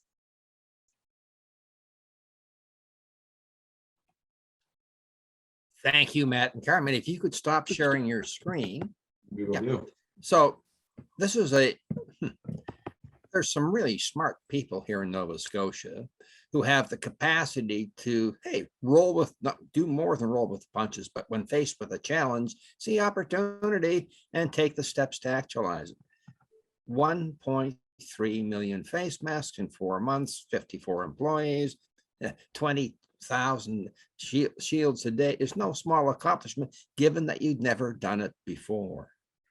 Then back to Paraglide, and where Paraglide is that it has the potential to do more. The groundwork's been done. You had the wisdom to collect the evidence. Good on you. And thank both of you for being with us today. We're now going to move, well, from Paraglide to digital humans. And for those of us who have watched the Blade Runner, this is going to resonate pretty deeply. Sounds creepy a little bit, but it's not. And when you think about each of us having 24 hours access 7 days a week to a health professional who knows us and knows us at the personal level, I can understand why Chris Hillier is interested. Earlier on, I've spoken a little bit about Chris's background. Innovation is woven into his DNA, has been from the beginning. You saw some of that arise in his comments after the pitch competition. Chris, tell us about digital humans. I know it's a deep interest of yours. Thanks, Ed. I'm going to try and share the screen. So hopefully that'll happen. So I think I just choose that and then I will choose this. So hopefully you see a slide. Yeah? Yes. Yes. That says a role for digital humans in the longevity economy. Okay. Well, thanks for the opportunity. Firstly, I'm, deeply linked to Nova Scotia, as Ed knows, through my good friends who live there. I've visited a few times and I love the place. The digital human work I've been doing it for a few years now, and I really believe that it's going to have a role in the silver economy, the longevity economy, or whatever you want to call it. If we just look at this slide, I'm not going to get into a lot of detail on this, but because actually Bradley covered all this, but top left is just the shape of the curve that says that the population of the over 65s is going to double between 2020 and 2050. So we know that. Top right is just telling us that as this elderly population grows, we don't have the professional care team capacity to look after that amount of people. We've already got a shocking primary care shortage in the US. You see the same thing in nurses, social workers, social care, carers, etc. So we really have a shortage of humans, never mind digital humans.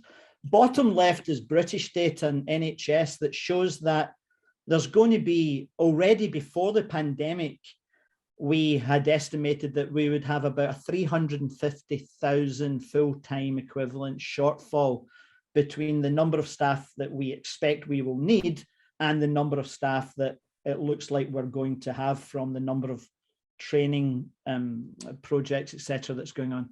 And the bottom right is just to say that the pandemic, and again, Bradley mentioned the Great Resignation, the pandemic created a huge drop in the number of healthcare employees, and I don't think we'll ever get back to the capacity that we had before.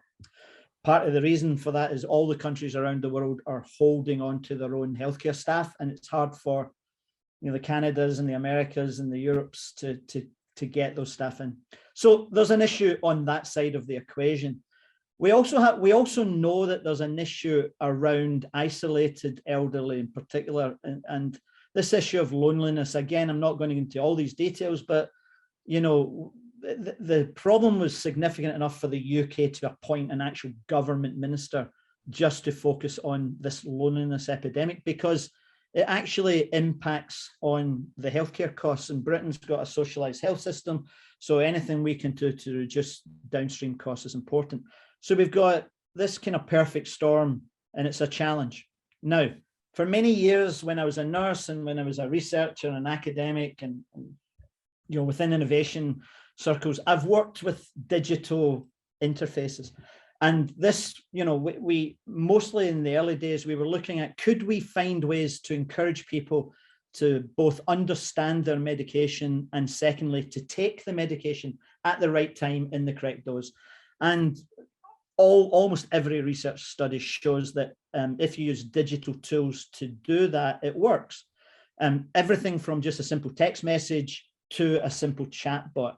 So that's the kind of background that got me into it. But I was kind of blown away when I was in Florida working with Blue Cross Blue Shield when I came across SimSensei, which was a military project run by University of Southern California, funded by DARPA, and they really showed and demonstrated quite clearly that veterans with PTSD would react more easily with an avatar, a digital human or a virtual human, whatever you want to call it, than they would with an actual human. So actually more so, because they were very kind of closed types of personalities. They were very brave and courageous, and they found it very difficult to share sort of human fears and frailties, but they could do it in front of a totally anonymous avatar that didn't judge, and it was completely confidential. So that SimSensei work is still ongoing. It's still a big project, and the Institute of Creative Technologies in the University of California, Southern California, is still one of the leaders in the field. Fast forward a couple of years to the Global Network for Health Innovation Centers, which is where all the kind of healthcare innovation centers get together, including Mars. You guys will be very familiar with in Toronto and St. Elizabeth's. My colleague Zaina Kaya, my former colleague Zaina Kaya, runs the healthcare innovation there. I was at one of their meetings and I met Mary Johnson from Canberra, Australia, who runs the Centre for Digital Business. And Mary introduced me to just where digital humans were going.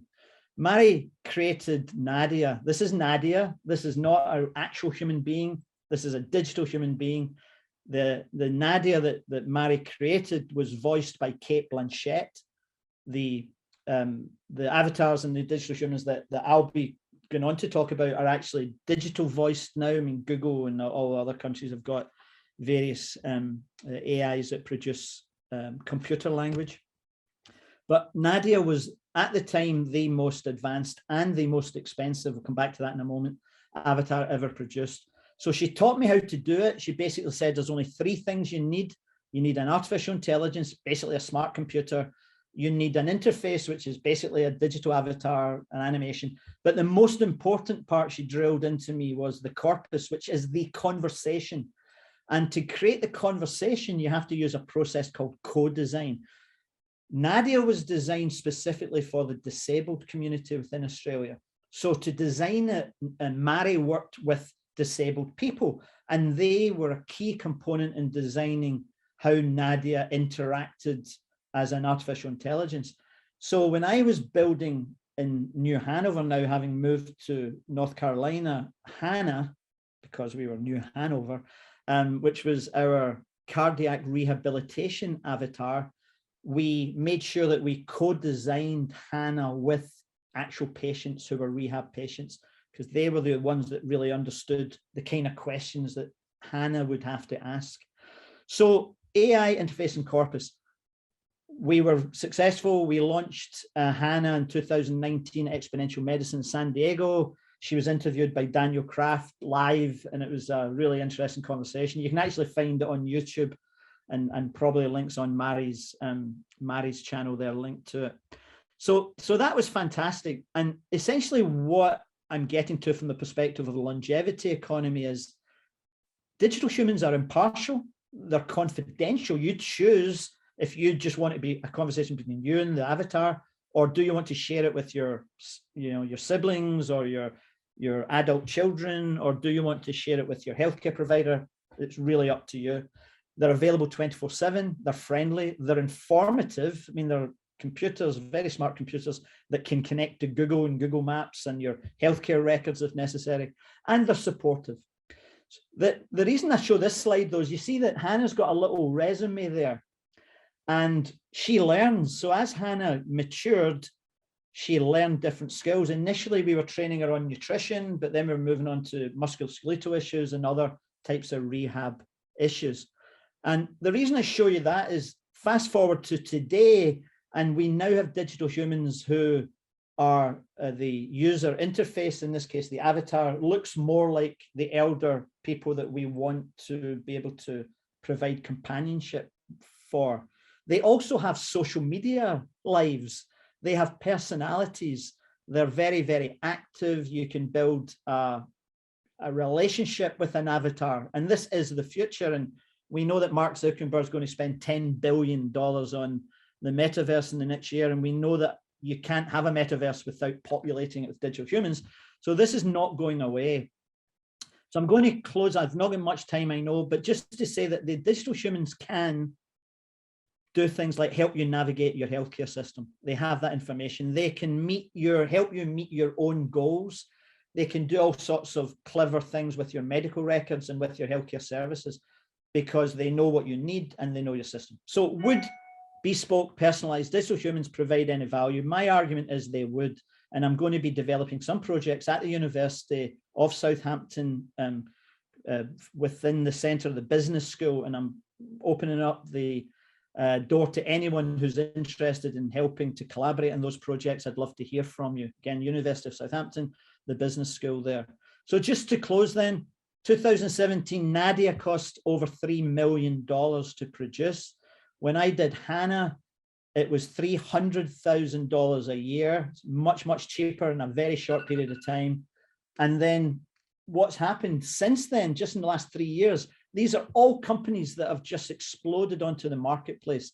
And so because of that, prices have dropped. This is from today in London, a company called Trilliance offering in US dollars, $899 a month, your own customized digital human.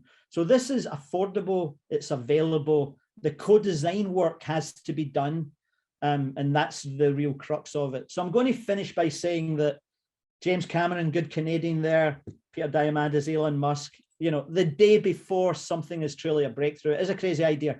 And some people will be listening saying, yeah, but what about the human touch? What about the hug? We're not saying that's not necessary, but we're saying this can fill a gap. And I'm going to end with a little video, and I don't know if it's Nat or Mike's going to play that up, but that's my last slide. So I'll stop sharing. And if you guys can play the video, that would be great.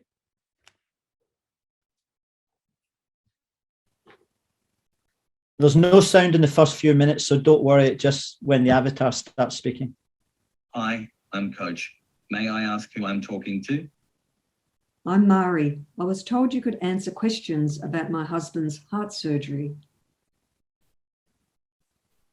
Hello, Mari. I'm sorry to hear he must have surgery, but I can help you with your questions. I can also tell you who to talk to for more information. What would you like to know? Pretty much everything. It's been such a shock, and I don't know how to help him. It is hard on family, but don't worry. You will get a lot of support on this journey. Would you like to know who to talk to first? Yes, that would be great. Okay, this diagram shows how your husband's nurse coordinator can help you prepare your husband for his hospital stay and surgery. They can connect you both with supports in hospitals such as counseling, and they'll also tell you what to get ready for him to come home. Wow, that's a lot to take in. That's okay. Take your time. There's no rush. What about after he gets home? Who will help me then? That is the cardiac rehabilitation coordinator, shown here. Rehab is where your husband will rebuild his strength and confidence. Also, you will both learn about things like his medications, healthy eating, and safe exercise. The nurse coordinator will connect you with the rehab coordinator after your husband's surgery. I'm not sure I'll remember all this. That's okay. It is a lot. I'll email you a simple information pack on who to talk to and what to ask them. What if I have other questions? I'm always here to help, but make sure you talk to your husband's doctor or medical team if you have questions about his heart condition and treatment. What other things can you tell me about? I can help you remember what the nurse and rehab coordinators tell you about going home from hospital. I can also take you and your husband through all of the rehab lessons again when you need help. Okay, thanks, Coach. Thanks, Mari, and I hope your husband's surgery goes well. Thanks, guys.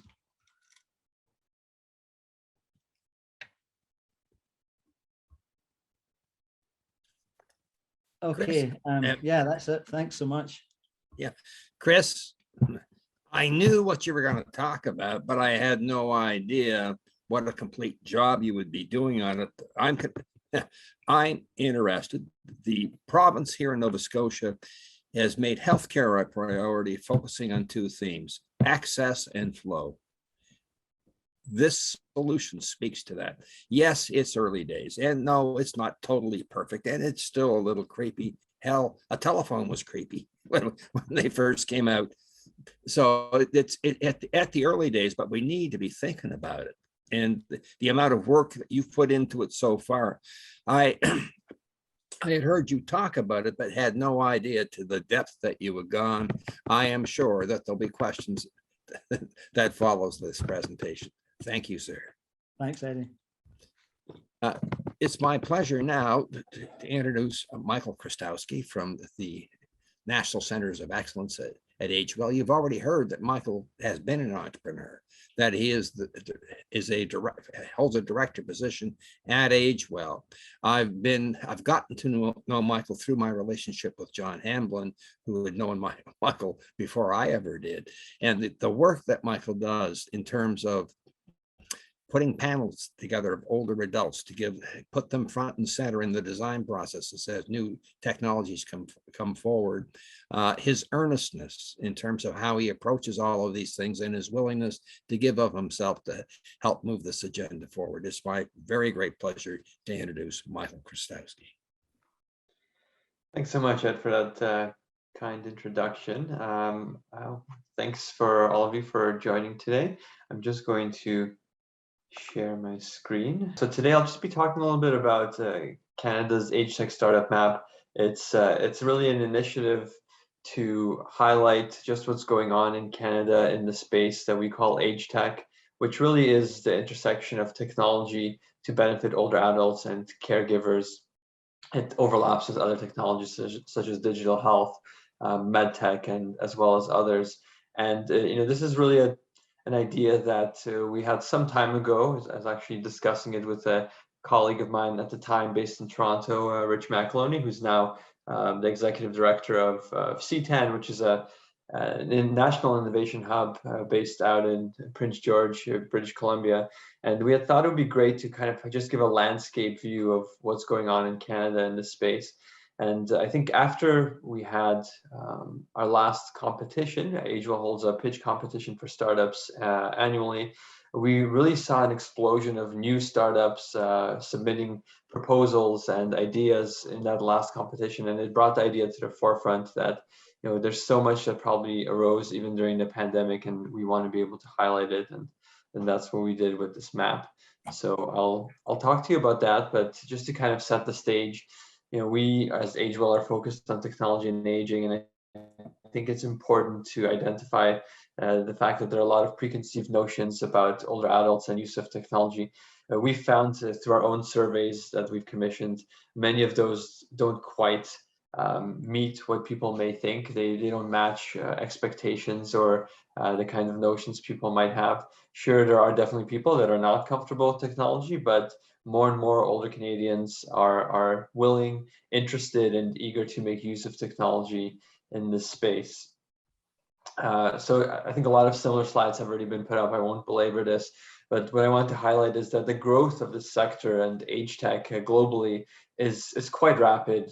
It's going to be continuing to accelerate. You just saw in the presentation earlier the fact that there's an increasingly severe shortage of caregivers that's not going to improve.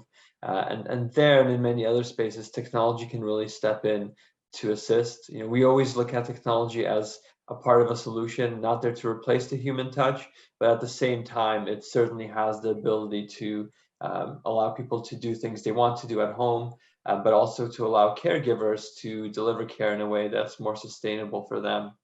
I'll very briefly give you an overview of who AgeWell is for those who are not familiar with us. We're federally funded. We are a national network that supports innovations and technologies benefiting older adults and caregivers. Been around for about 8 years. We've supported over 118 solutions being developed, as well as working with over 5,000 older adults and caregivers. We currently work with over 56 startups across Canada that are looking to improve life for older adults and caregivers, as well as obviously researchers, trainees, and partners across a range of sectors. And really for us, it's about connecting the dots to ensure we can achieve that mandate of improving life through the use of technology. So I think it's important for me to just quickly highlight 8 challenge areas that really the way we look at projects, startups in this sector. We developed these by going through kind of a national roadshow and surveying older adults. This was back in 2018 to identify the key challenge areas for older adults and caregivers. A lot of these are familiar to you. They may just have a different name, but it's all tied to things like aging in place, healthcare, health service delivery, healthy lifestyles, social isolation, or as we like to flip it, staying connected, and things like financial wellness and more. So when we did our map, we were inspired by some work that had been done by Karen Etkin, who is known as the gerontechnologist. She's done an age tech map that's categorized in this particular way. We want to look at the startups across Canada and see if we can put them into these categories to help people make sense of where there's activity. So what I do want to say as we start this off is this collection of startups is by no means the complete picture in Canada. And our intention is actually to continue to update this map probably every quarter, and to ensure we keep adding the startups that we missed initially and that keep arising in Canada. But if you what I want to show here is that there are areas of need where we certainly want to see more innovation, whether it's financial wellness and employment, but at the same time, we are seeing some really significant work being done there, helping to create career opportunities for older adults and caregivers, but also to create more inclusive job opportunities showing all the slides through a off startup like Open, which is a social enterprise. How about that? We were fortunate to support at its inception. Well, I mean, you wouldn't have missed older users, but also users with slides of great importance before that, or early stage dementia. This is really what it's all about. Getting a host of interest from industry, what I want to show here and other sectors to help them develop their websites, their products. We certainly want to see more innovation, and at the same time, they create job opportunities. But at the same time, for people, we are seeing some really significant work being done there, use their lived experience, create career opportunities for older adults and caregivers, but also to create more in other sectors, whether it's through healthcare, like Open, which is a social enterprise to that we were for aging in place. We've seen more and more of that where they're working with.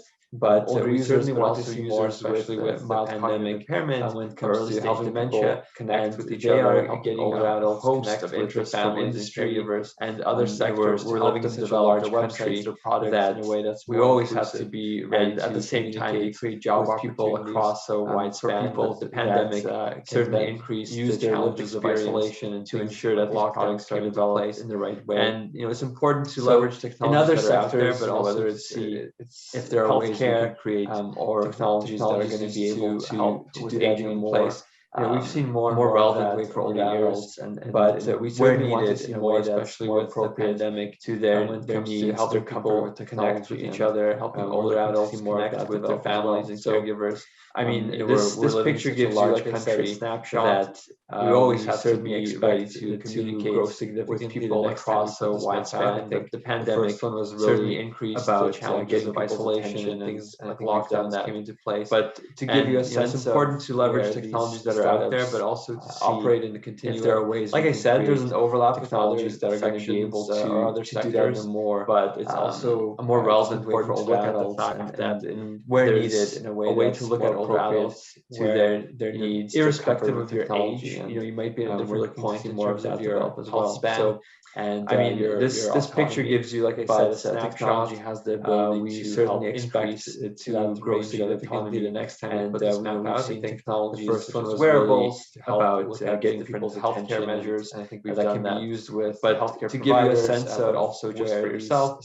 We've seen technologies operate in the continuum ability. Like I said, there's an overlap of device users or wheelchair users or other sectors get around by giving them additional sensors around their powered wheelchair. There's a way to look at older adults in Volte, which irrespective of your Nova Scotia, and you might be at a different point in terms of your also as part of a project that we're able to fund your autonomy that increases people's ability to control their lived environment, increase which on the one hand can reduce the need for wearables, care staff to provide some of those services, but at the same time with just the healthcare providers, but also just for yourself. And then again, we'll see technologies that are designed for older adults and with older adults to get around by giving them additional sensors around their powered wheelchair. That's key to how age will evolve in technologies and for example, virtual gym based in Nova Scotia and has done co-design with Northwood adults. Also allows for tailored exercises delivered on the screen, increases people's ability to control their lived environment, which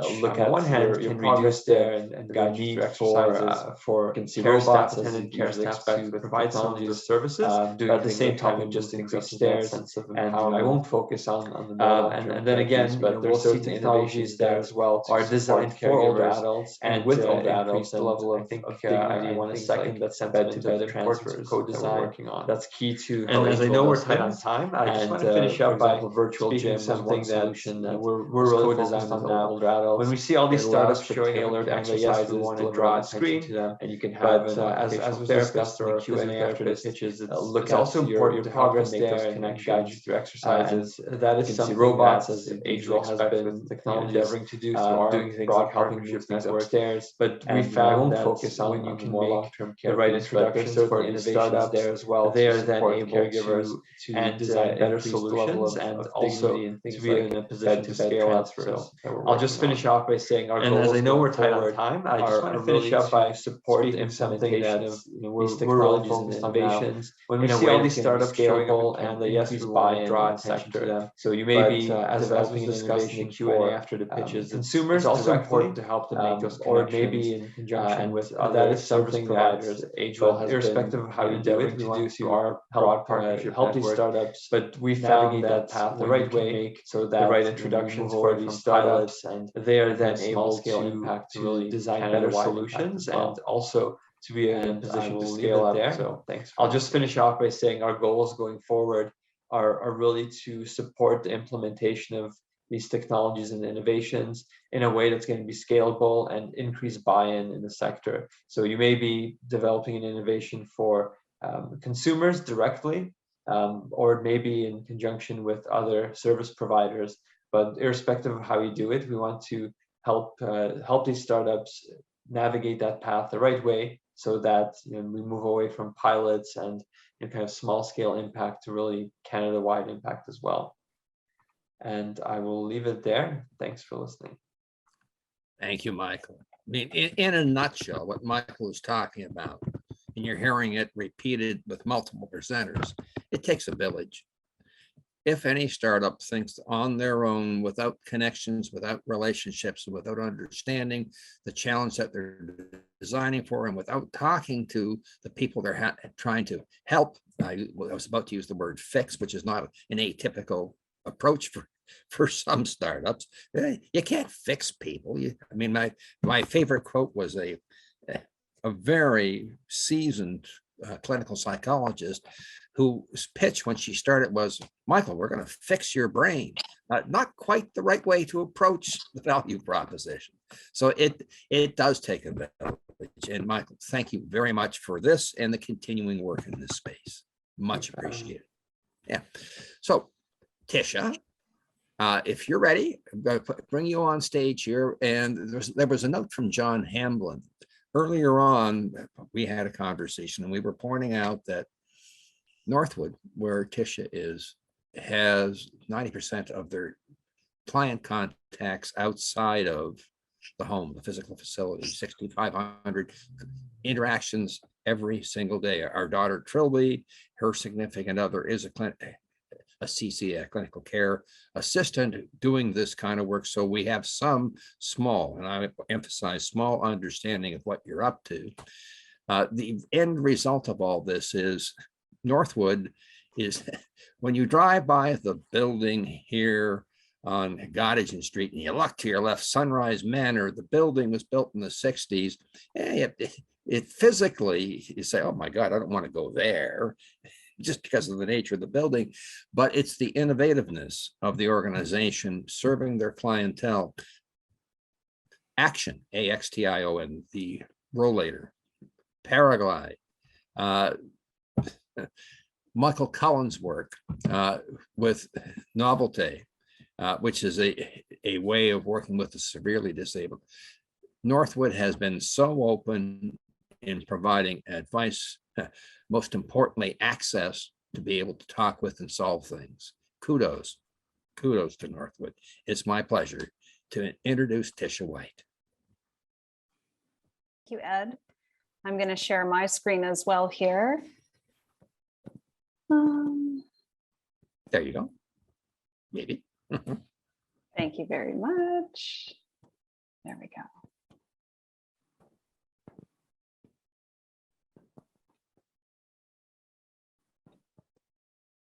All right, so here we go. So thank you for the introduction, Ed. Ed and I actually go back to Toastmaster days. So that's going back quite a while. He says he forgot, that's okay. So he did mention Northwood, and I noticed it might have just been me because I'm here and I'm very aware of whenever Northwood is mentioned, but I have heard several people throughout the day mention Northwood. But if you're not from here, you're not familiar with who Northwood is, or if you are local, like Ed said, I might challenge you in how you maybe thought you knew Northwood. We were founded in 1962, which is 60 years this year, by a gentleman, Mr. Ed Roach, who responded to a community need. So it was particularly at the time around housing that there was that need. So we started as those physical buildings that you see on both Gottingen and Northwood Terrace. Since then, we've become really a community-based, not-for-profit organization, one of the largest seniors organizations in Atlantic Canada, offering both the full continuum of care with community outreach. So that's gone a long way over time to grow. And now our listing of services, we integrate both with our internal community and our external community with our Community Health and Wellness Center, which includes NWBC, our radio station. We have a fitness center, 2 fitness centers actually, as well as a health clinic. We offer InTouch, which is our technology that I work specifically with, and we offer that province-wide. We have home care to about 1,400 clients daily that we're offering home care service to within the what used to be the capital district within around the Halifax area. We have 4 adult day programs, as well as a variety of apartments, which start at fully independent and then adding on a variety of service to be supportive or assisted living. And then finally, we have long-term care. The part that I think everyone is the most familiar with because it gets the most talk in the media. It also has the physical structures that you can very easily see both in Bedford and in downtown Halifax. But like Ed said, that's really only about 10% of the clients that we work with on a daily basis are in the bricks and mortar building. We touch over 6,500 clients each day with the services that we offer in community. And so 90% of those are living in their own homes, receiving some type of service. So that may surprise some of you. Our logo and our tagline is all around live more. So we're ready to help you live more, whether that's in your own home and community or within one of our buildings and facility. Innovation has been a pillar with Northwood. So over the last 60 years, we have been innovating, introducing, and sharing interesting and inspiring new ideas and first-time concepts into the continuing care sector. So some have been mentioned today with the SMART project, talking about the technology with Novelty, where we took some off-the-shelf smart tech, as well as some proprietary tech, which we put into the facility with the young Gen in our assisted long-term care facility. And that tech really helped them to be living more independently. So through voice-assisted technology, those residents were able to turn on lights, turn on TV, adjust the height of their bed, turn on a fan, a lot of things that really enabled them to be much more independent. And so they really felt like they were more autonomous. We have been seen and like to be seen as that sort of living laboratory. And we do have plans to go ahead in the not too distant future. We would love to have our own innovation center, a proper center. But for right now, we can do that research within our different population groups. And we'll be highlighting some of that research actually coming up on June the 17th at our 10th annual research symposium. And I can share those details after with Ed to post. But if you're interested in learning about some of the research projects we've had going on, both within the facility of Northwood, as well as in the community, we'll also be highlighting some other projects that have been happening without the involvement of Northwood, but just within the sector that we feel really need to be brought forward and highlighted. So you can tune in for that. I am going to share a few examples of our technology when it comes to Northwood InTouch. Again, that's the area where I'm most familiar, and that's our assistive tech for people who are living in their own home. We offer a variety of equipment and services. So InTouch has been available across Nova Scotia now for 35 years. We actually started in the Halifax area with 25 units. And now over the last 35 years, we have helped thousands of families across the province, both caregivers as well as clients, to stay safe, independent, and secure. We offer help buttons, fall detectors, as well as some devices for stove safety, medication management, bed alarms. And we've also had a little bit of experience with GPS tracking. That was rather short-lived, unfortunately, because it was a newer technology. And while it had served a lot of clients very well for the year that it was in the field, unfortunately, that company was a newer company and went bankrupt. So we then had to call all of those products out of the field, which was really disappointing. We are still looking for that product that ticks all of the boxes that we know it needs to in order to help people with dementia who are concerned about someone who's wandering. Really, the intent of all of these devices, again, is to provide the client with that independence, to be able to have safety, security, and dignity, while the family have that peace of mind, knowing that if anything should happen, someone's going to get alerted. So who uses the help buttons that we offer? Really, clients of all ages who live alone or spend periods of time alone in their own home. We have majority seniors, but really it can be a wide range of ages, in particular, people with disabilities. So we have clients as young as 19 who take advantage of our services, all the way up to, we've got now 30 individuals who are over 100, with our oldest client being 105, who have this equipment in their home and who may or may not have a medical emergency. They can really use it for any reason. We also have couples who are maybe both at risk as they're aging at home, and they can use it for, again, any type of situation that they need help. So again, the system is very simple to use. We've alluded to a couple of times today that you know, there are going to be a lot more products on the market with a lot more bells and whistles. I remember talking to someone who was looking at developing a new product, and she was working with venture capitalists who really wanted all the bells and whistles on the product that she was developing, because they felt it was more bang for the client's buck. And really what she had found through her research, and I agreed and confirmed with her as well, that when we're working with certain populations of seniors, in some cases, the simpler, the better. So not necessarily whatever has the most features and different things. It really is about talking to the client, involving that group when you're creating it. Unfortunately, the people who were wanting to provide her the money didn't really have that same understanding, unfortunately. So that was her challenge at the time. So our service is simple to use, either a press of a button or now with our automatic fall detection. The call will go through and to our response center, which is staffed 24/7. And we send the help that's required. Down into smaller chunks and we'll share it with you. I'm hearing someone else talk. I don't know if anyone else can. You're telling her that. Oh, there we go. All right.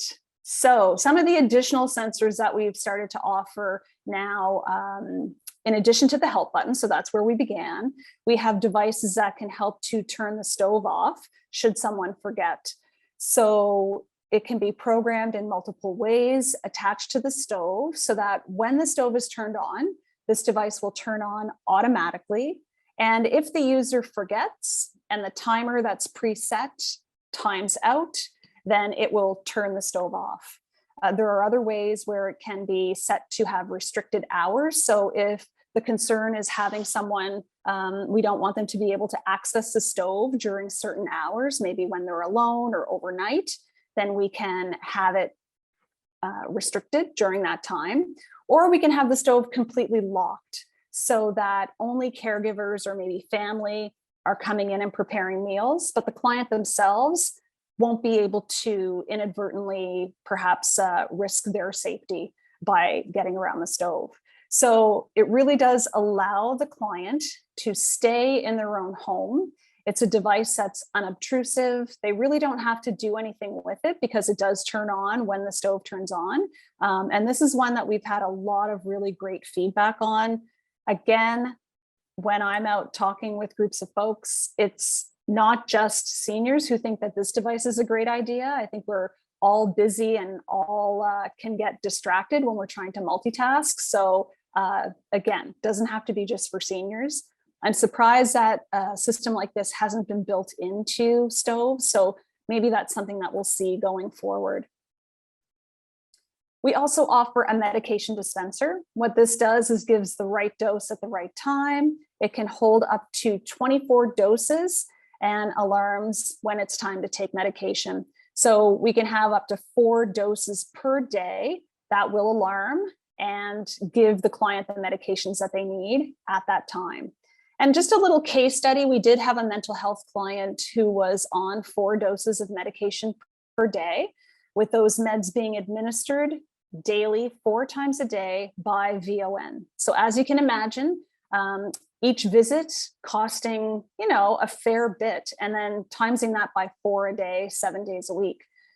So VON, looking at different options, we switched the client to our medication dispenser. They were able to cut their visits back from 28 visits to 1 per week. Okay, so on that side, the cost savings and the saving of resources, especially now when we're already pressed for resources in the community, if we can free them up to really do the things that really need to be done by a person in person, and we can give meds in this way, then it's huge for the organization and human resources. But even better, the client reported that she felt more independent and more in control of things by managing her medications herself. So in both cases, it's a win-win for both the client and the health system, really.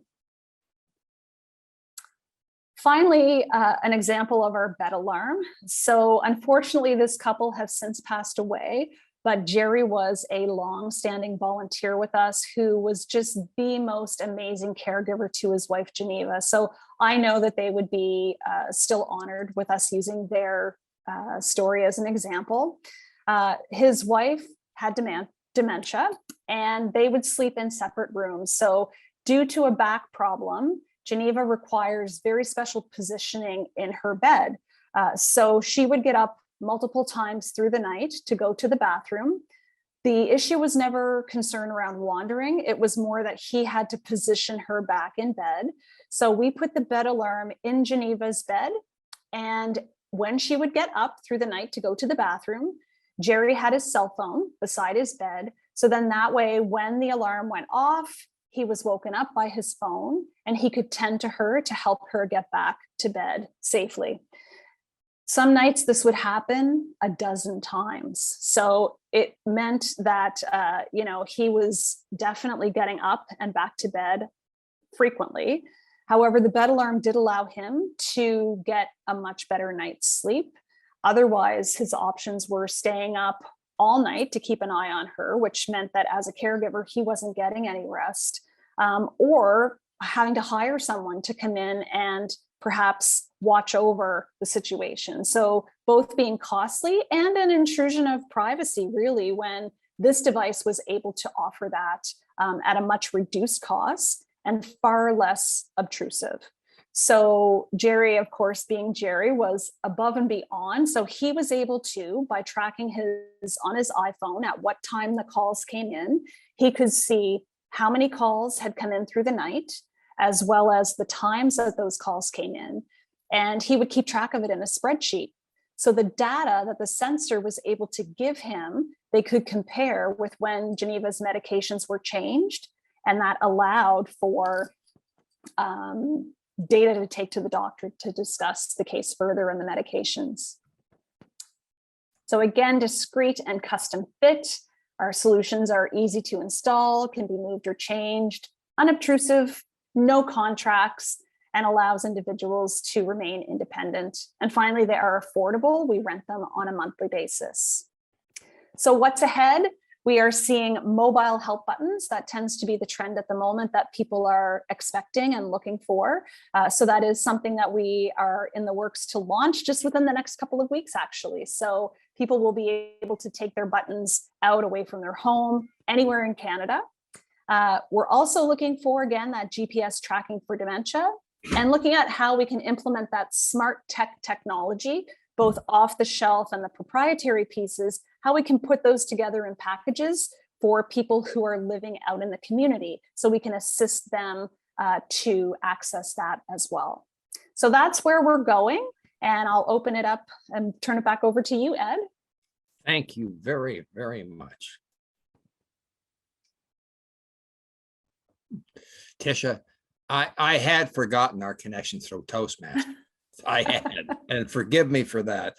I just didn't position Northwood and Toastmasters in that time in my life as being the same person. That's all. That's okay. It's well, helped no. us here, and here we are now, right? And here we are now, indeed.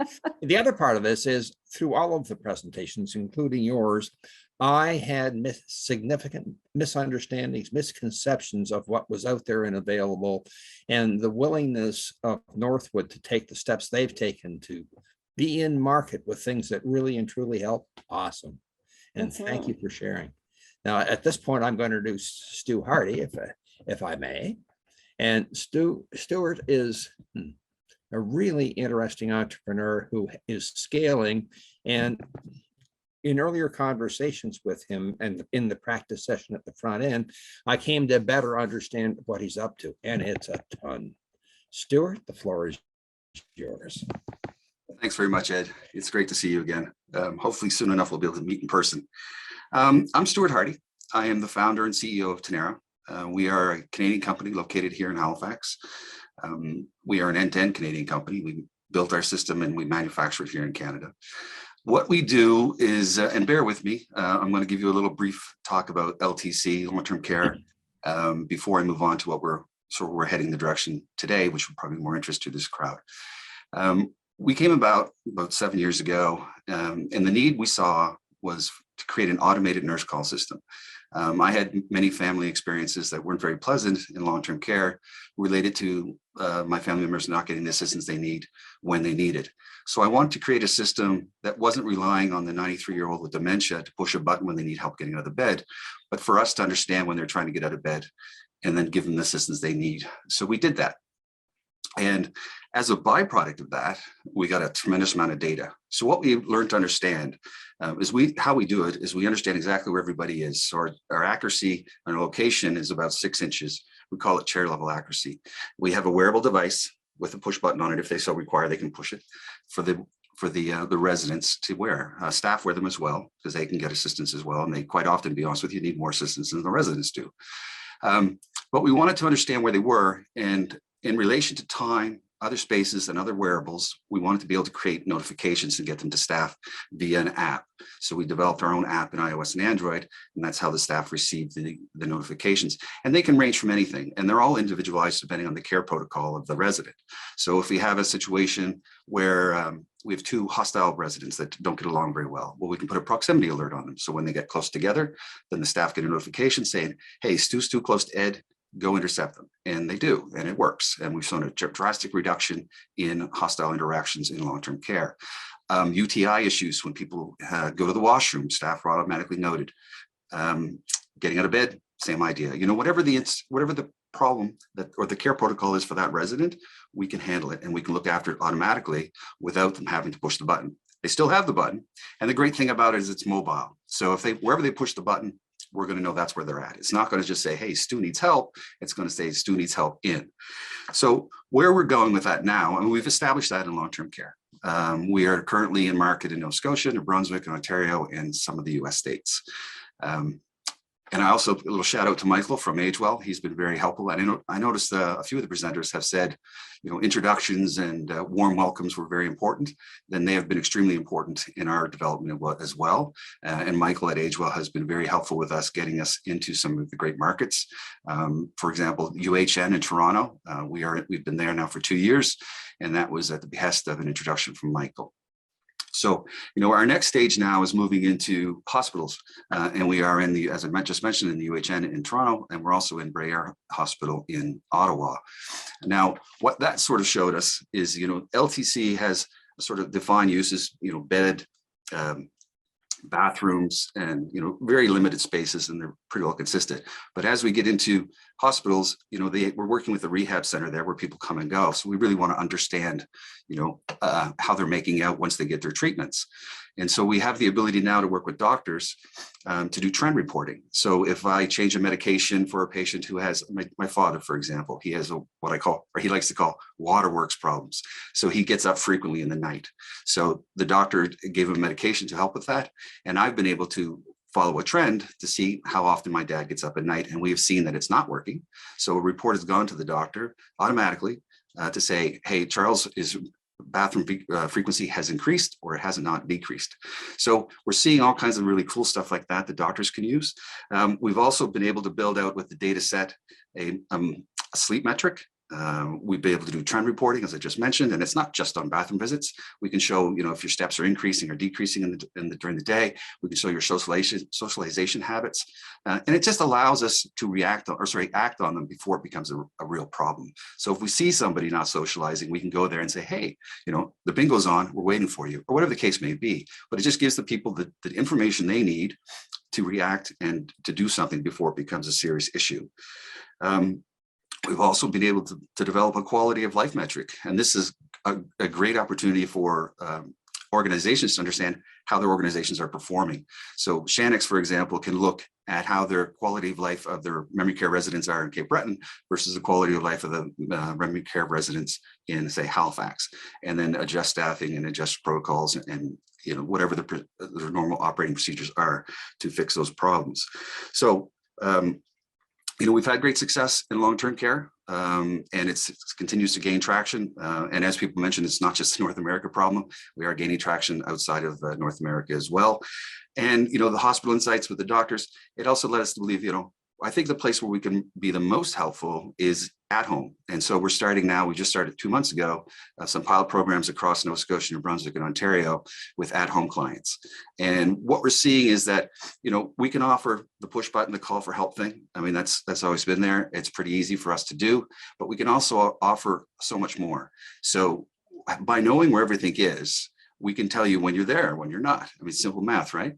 But with our system now at home, we can tell you how much time you spend at the stove, the kitchen, or sorry, in the kitchen, the refrigerator, the medicine cabinet, you're sitting in your favorite chair. And so we can develop trends on that. So if you're trending watching TV too much, if you're trending too much time in the bed, you know, your socialization habits aren't working properly. Here's a couple of examples. So we have a client here in Nova Scotia who has issues with turning off the stove. So she has family across Canada. When she goes to the stove now, all of her family members get a little message, like a text message saying, Mom's at the stove.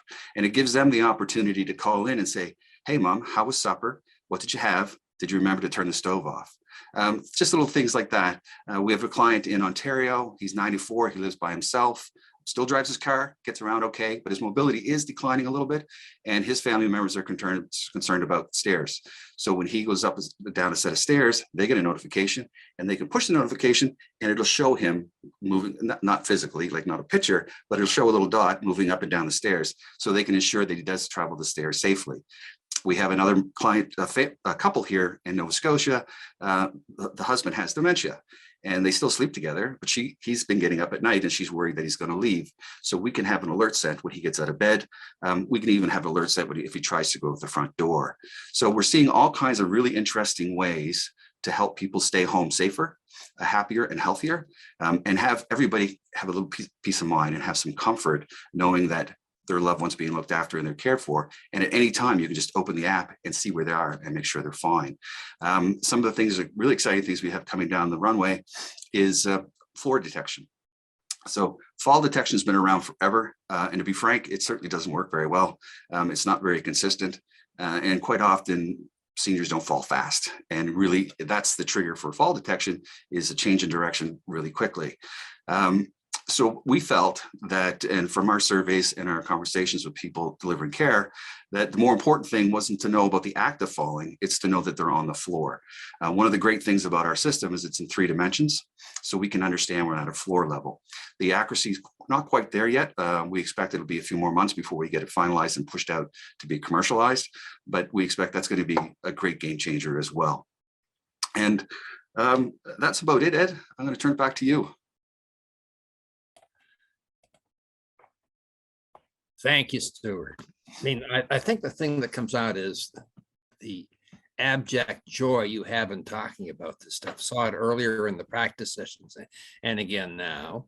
And it's a very interesting approach. My background is in machinery monitoring, bearings, gearboxes, vibration analysis in large manufacturing facilities. And that's where I first came to understand why monitoring is a very good thing. To see it being applied with humans in this fashion, it's interesting, the journey. And this is me doing a sort of a crooked little route as you made your way through the various product adaptations, and that's going to continue. What you are discovering that people can use or need in technology as it grows, it requires you to be nimble, agile, flexible, all of those things in your approach to solving the problem.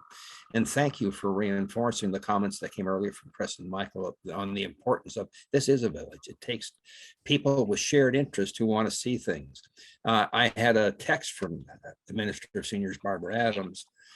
Unfortunately, the link that she tried to access the event with wasn't working properly. She's here with us now, and I've promised that what we will do, Stuart, is break this apart into its separate components so people can digest what's happened here in bite-sized chunks.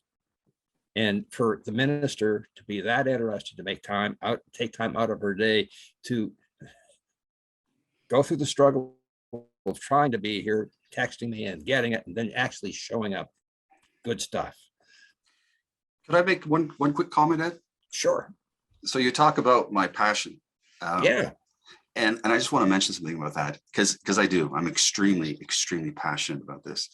And you know, I don't come from a technology background. As a matter of fact, I'm the only person on our team that doesn't have a university degree. But I'm a problem solver, and I think that's where I excel. And anyway, so you know, the joy I had in my past careers was great. You know, I would do something for somebody, and they would appreciate it, and they would love it. But the joy I get now is just so much different. One of the things that, and I'm not afraid to say this, but it made me cry. I was in a long-term care home community when we first started going, I don't know, a few years ago. And there was this frail lady. She was in her 90s. She couldn't have been weighed more than 80 pounds. And she said to me, I asked her, she didn't even know who I was. I asked her, I said, how do you like that bracelet? And she said, you know, I don't live in fear anymore. I never live in fear of being left alone. Somebody's always watching me, and I can sleep in comfort. Because one of the bigger fears they have is they're going to fall, which is happening with my grandmother. Nobody's going to know, and they're just going to lay there until they expire. So having somebody like that say those things to me, and being able to walk in and seeing, and this is going to sound a little bit harsh, but being able to prevent a little old lady from getting punched in the face by somebody else with dementia, that's very powerful. And it's like the MasterCard moment. It's priceless, but it's very moving, and it continues to motivate me, and it also motivates my team. We are very motivated to do things to create better atmospheres and happier and healthier lives for our seniors. Even you. Even me. I appreciate that. The reason for that, in terms of you leading, but not being a technical person and not necessarily with a university degree, don't need it. Things get done by the doers, not by the people who write about it, talk about it, but don't do anything. That's just the way the world has worked, is working, and will work.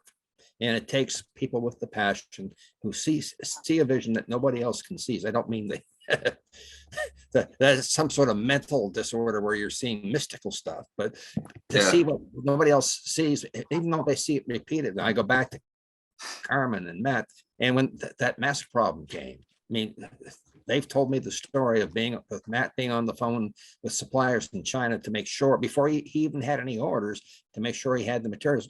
Matt, would you be willing to share that story? When we took on the face shields, you mean? Yeah.